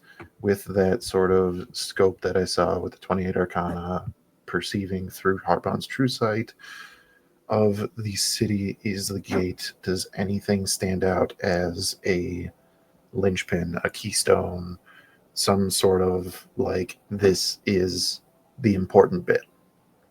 Because that will be Cody's next stop, or at least telling Harpon this is the next stop.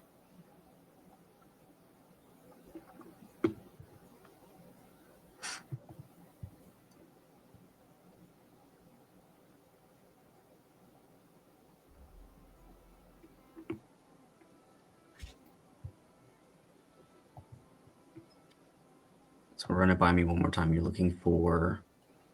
So, from what I remember from last week, this was Mhm. seen as sort of red seals that were invisible to most, stretching throughout the city. Is through viewing this network of seals, is there anything that is some sort of central integral spot for this that Godi himself or he can direct somebody else to go there to begin disrupting the opening of this portal? Because obviously that's not right where he is. Right.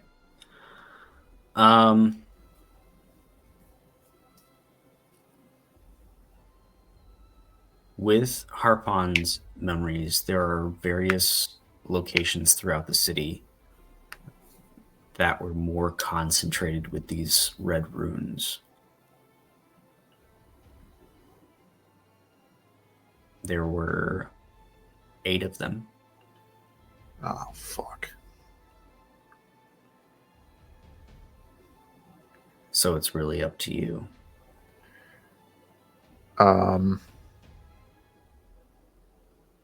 They're set in a compass style, north, south, east, and west, and then northwest, southeast, southwest. And the tower that we're at is central. So they're all pretty much equidistant.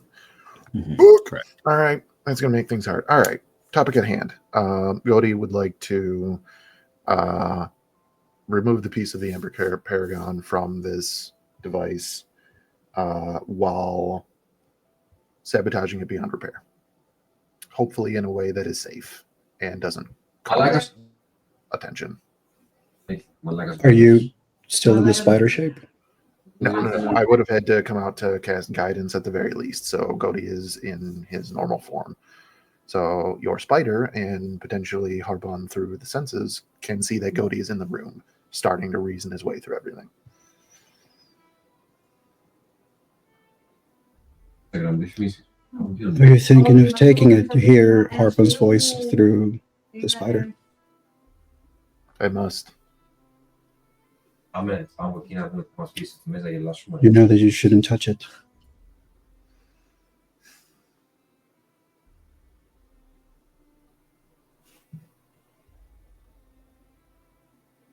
I The don't DM, have Mage Hand anymore. since now that the spider has done the base of stopping the drops, could the spider use its spider web to create like a cocoon, like a pouch around the glowing like amber, without making contact with it, just basically sort of like starting to create something that if Godi were to reach and like grab the web, it would basically then encompass the piece inside. So it becomes like a spider web pouch. Technically, he can technically he can technically do that with the bottom that is currently holding the drop. Like if he were to just like grab that and like cup it, it would technically wrap around the crystal. And if need be, I don't know where I got it. It's probably very, very, very old news, but I do have a set of alchemist supplies on me, which more than likely I'm going to guess come with something akin to a set of tongs, so that I can not touch it directly at the very least. Okay. So what tactic are we taking then? Tongs or pouch? Probably both, because I'm going to have to move it afterwards. I am apparently the only person in the party who doesn't have a bag of holding. So to avoid actually touching it myself, he would probably use the tongs to remove it from the device safely, and then use the spiderweb pouch to transport it without actually touching it. Okay. Roll me a dexterity check, please. Dexterity itself? Okay. Alrighty. Can I talk you into advantage because of my arcana understanding of this device?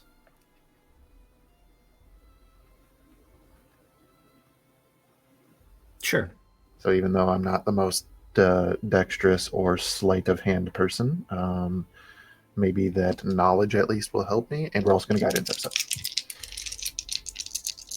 Or help action from the spider, one or the other, as long as I have advantage. What? That is a 23.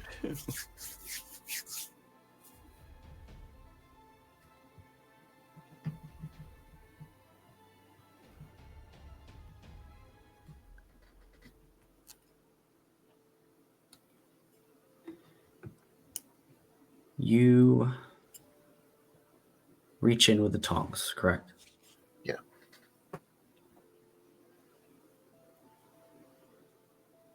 Carefully move past the mechanism that it's in. Your tongs surround this piece. As you grip it and begin to pull it out carefully, making sure not to touch the sides of anything. The most high stakes scheme of operation. You remove it from its casing. And you begin to see, like a spider web, this arcane white and purple glow that seemed to want to pull it back in. Do you fight against that and continue to pull? Or do you do something else? Am I able to reason that this is potentially a ward or other magic intent on keeping this in the device? Yes. Full assumption that it is potentially weaker than it should be right now. My guess, though, is like, tongs pulling, getting to that point, feeling that sort of magical tension stopping. Mm-hmm. He's then going to look for the source to see if he can disrupt that. I probably would be attempting to also, through the spider, the spider's many eyes, perceive the room, see if there's anything that may be shifting or changing or be connected to what Cody's currently doing. Spider's probably hanging right now from a spider thread from the ceiling above where Cody is doing all this stuff. I can't find that spell. What is it? Talking about like Glyph of Warding, or It's a spell. I can't remember what it is. The name of it, but it's meant to keep something in place. I can't remember if it's it's not Wall of Force. are you talking about like a Dunamancy spell, or is this perchance Immovable object. Yes. Technically, he wouldn't be able to pull it all then. With the magic the way it is. Would the magic be weaker though? That's what I'm going off of with that description. Normally, it would just be there. You hit it with tongs, and you're not moving it. Yeah. I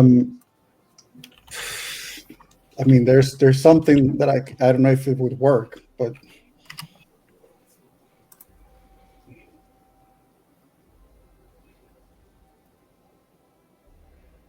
Yes, it is a Dunamancy spell. Graviturgy. Thank you.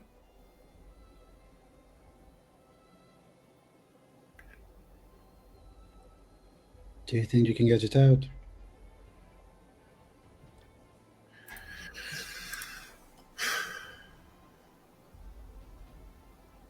Potentially. Am I able to find any source of like magical anchor for this? Something that could be tangible enough to me for Godi to attempt to interact with it. Again, if I had spell slots right now, I would just cast Dispel Magic on the fucker and we'd be And be golden. done with it. Yeah. That's what makes this so fun. The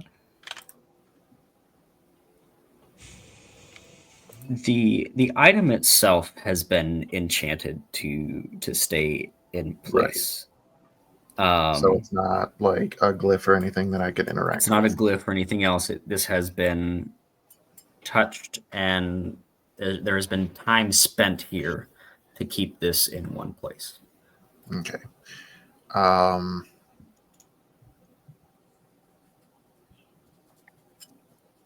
I think I have an idea. I am all ears. However, if I do it, it will be the last that I'll be able to move within these walls for now with a familiar.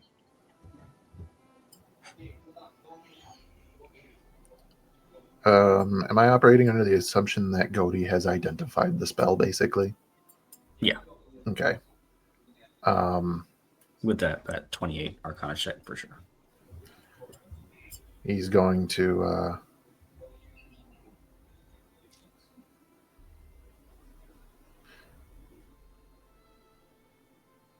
this spell is designed to keep this in place under very strenuous circumstances.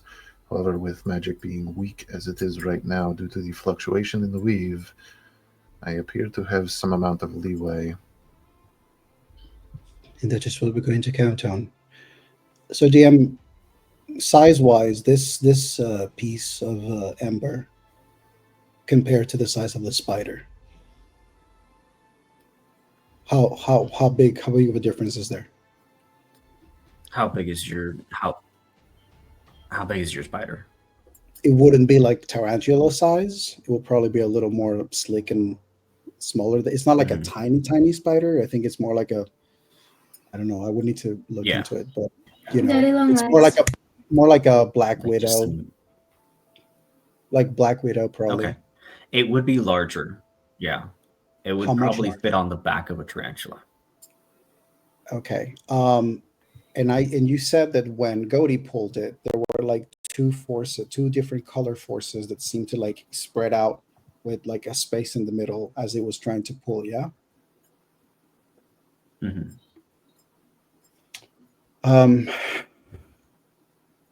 KD is going to have the spider sort of swing and move to bring itself right above the ember.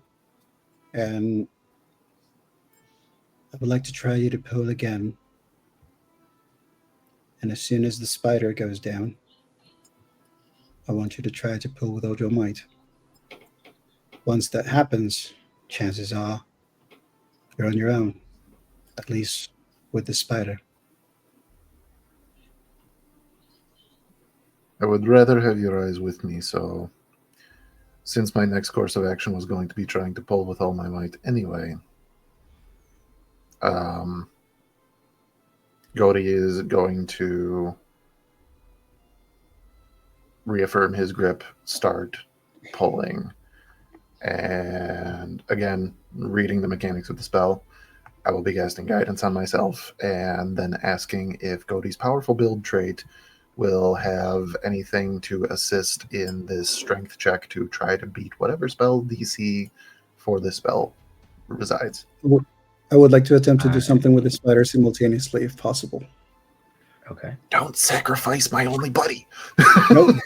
I want to do is I want the spider to go to the ceiling above where it's hanging to see if there's any piece of the ceiling that it's like a piece that he can use for the spider to basically grab to potentially is close to the size of the spider that the spider is able to carry and basically lower it. And what I want to do is I want to lower this piece with the spider web right above the amber. So when Godi pulls, I want to drop that piece, that pebble, that stone, right in the middle of those two forces that are trying to bring the energy back. I'm basically trying to do a switcheroo with the piece. Okay. Since you're worried that taking this is going to set off some kind of alarm. Yes. I'm basically trying to see if that will help also, since the spell is currently weakened and it's just trying to hold whatever was told to hold. That I want to being try to said, any alarm spell would be weakened as well. correct. But that also potentially means that if the switcheroo works, there's no alarm spell to worry about, or at least buys more time. I need a strength check. I would say your powerful build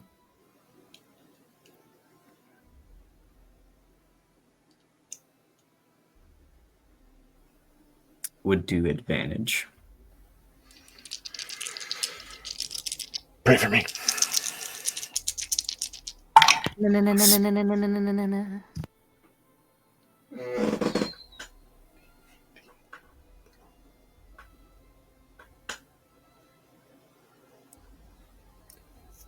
That is an 18.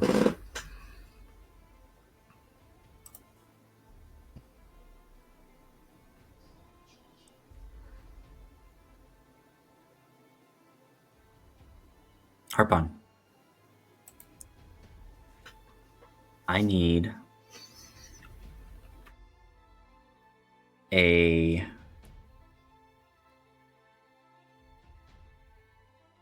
let's do an acrobatics check for your familiar to position itself correctly. It's either that or sleight of hand. I could go either one of those. Sleight of leg. Yeah, I mean, we're using the stat. If you're using the stats of the spider, acrobatics probably.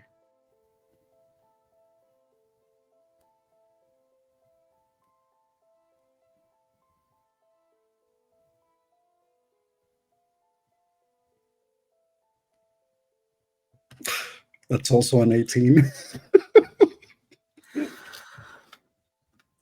Godi begins to pull. Carefully, but firmly.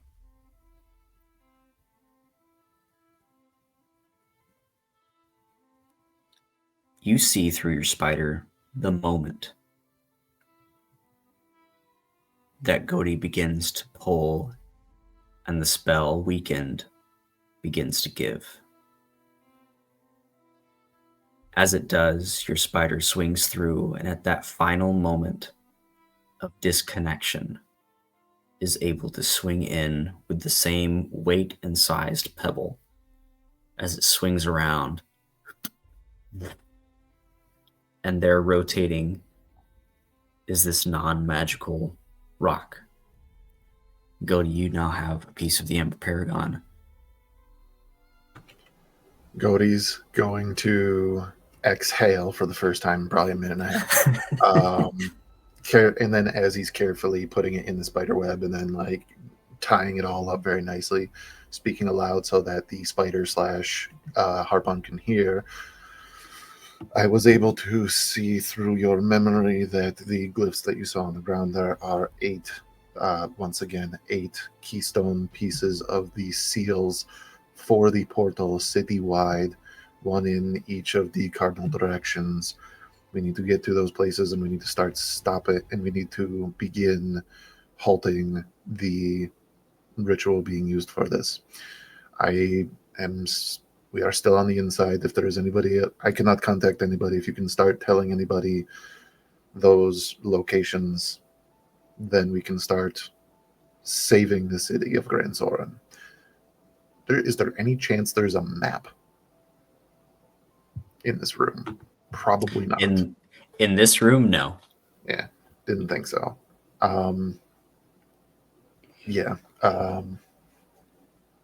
If there was a way that the earring of whisper. Hang on, let me double check that, because if I can sort of, let me double check this. What is that described as? Where the fuck is it? I was just looking at it. There it is. Ta-da! Oh, it's a custom item, so there's no description written. I don't know how the item is intended to be used, but could I send an image instead of words? Yeah. Okay. With that image, it's going to be that top-down view of the city with the location circled that he is referring to, so that Harpun knows the spots. So if he can contact anyone else who is able to start going to those places, then maybe we can get a move on in not dying. But Cody's going to very carefully tie that piece up, and oh man, What are you using to tie it up? the webbing from the spider. Okay. Is there a way that the liquid that's inside, I can safely deposit that and then wrap up the paragon so I don't have a pouch full of evil poison? Yeah, the webbing is on top of the basin. The inky Yeah. black liquid is below, and the it's pretty much clean on top. There is a small drop of amber on top, and as you begin to wrap it up, you notice that the outside of this piece is different than the others that you have obtained before, where they're more crystalline in shape. This one is stone-like, but it seems to be always wet, exuding this excreting something. Do I think that it's been altered to do this, or knowing that all of the pieces have their own abilities, that this one is apparently somehow moisture activated?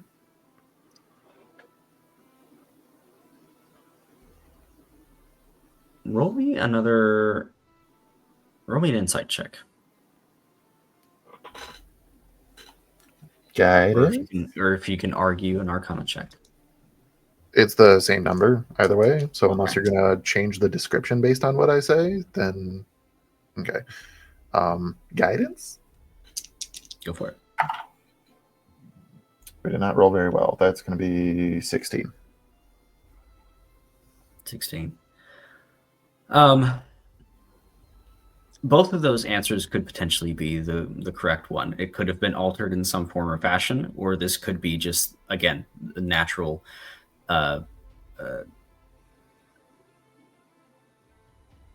words. How the stone operating as intended. Yes. Okay. That will be something that we'll have to figure out under less stressful circumstances. So to pocket the Paragon piece safely away from other sources of magic. And on the way out, if I can disrupt this machine so it never works again. Okay. How would you like to do that? Shoot it with Starry Wisp. You know what? Right, Fuck it. it's I have one cast of it. I am going to hit it with Guiding Bolt. Okay. Yeah. Go ahead and roll me some damage. It's just the first level version because I get to just have it that way once a day. Well, damn good too. 17, 18. That's 19 points of radiant damage. Very nice.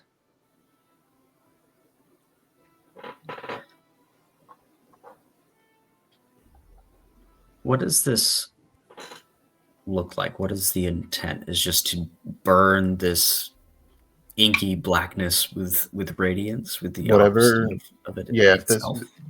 he was told pretty early on. He from actually phases research into the aspects of Vorok Ball that radiant damage was the number one thing to use against this shit. So literally, like if the inky black liquid is the most integral thing to all of the machinations in this room, he's basically going to channel his new connection to Myella, summon that starlight, and try to fucking torch it. Okay. And you do. It begins to ignite with a brilliant radiance. as it spreads through various tendrils, burning them off of the stone columns that are down here. The pods, one by one, begin to go dark. Their blue-green, eerie glow fading into the darkness. Did I just kill a bunch of people?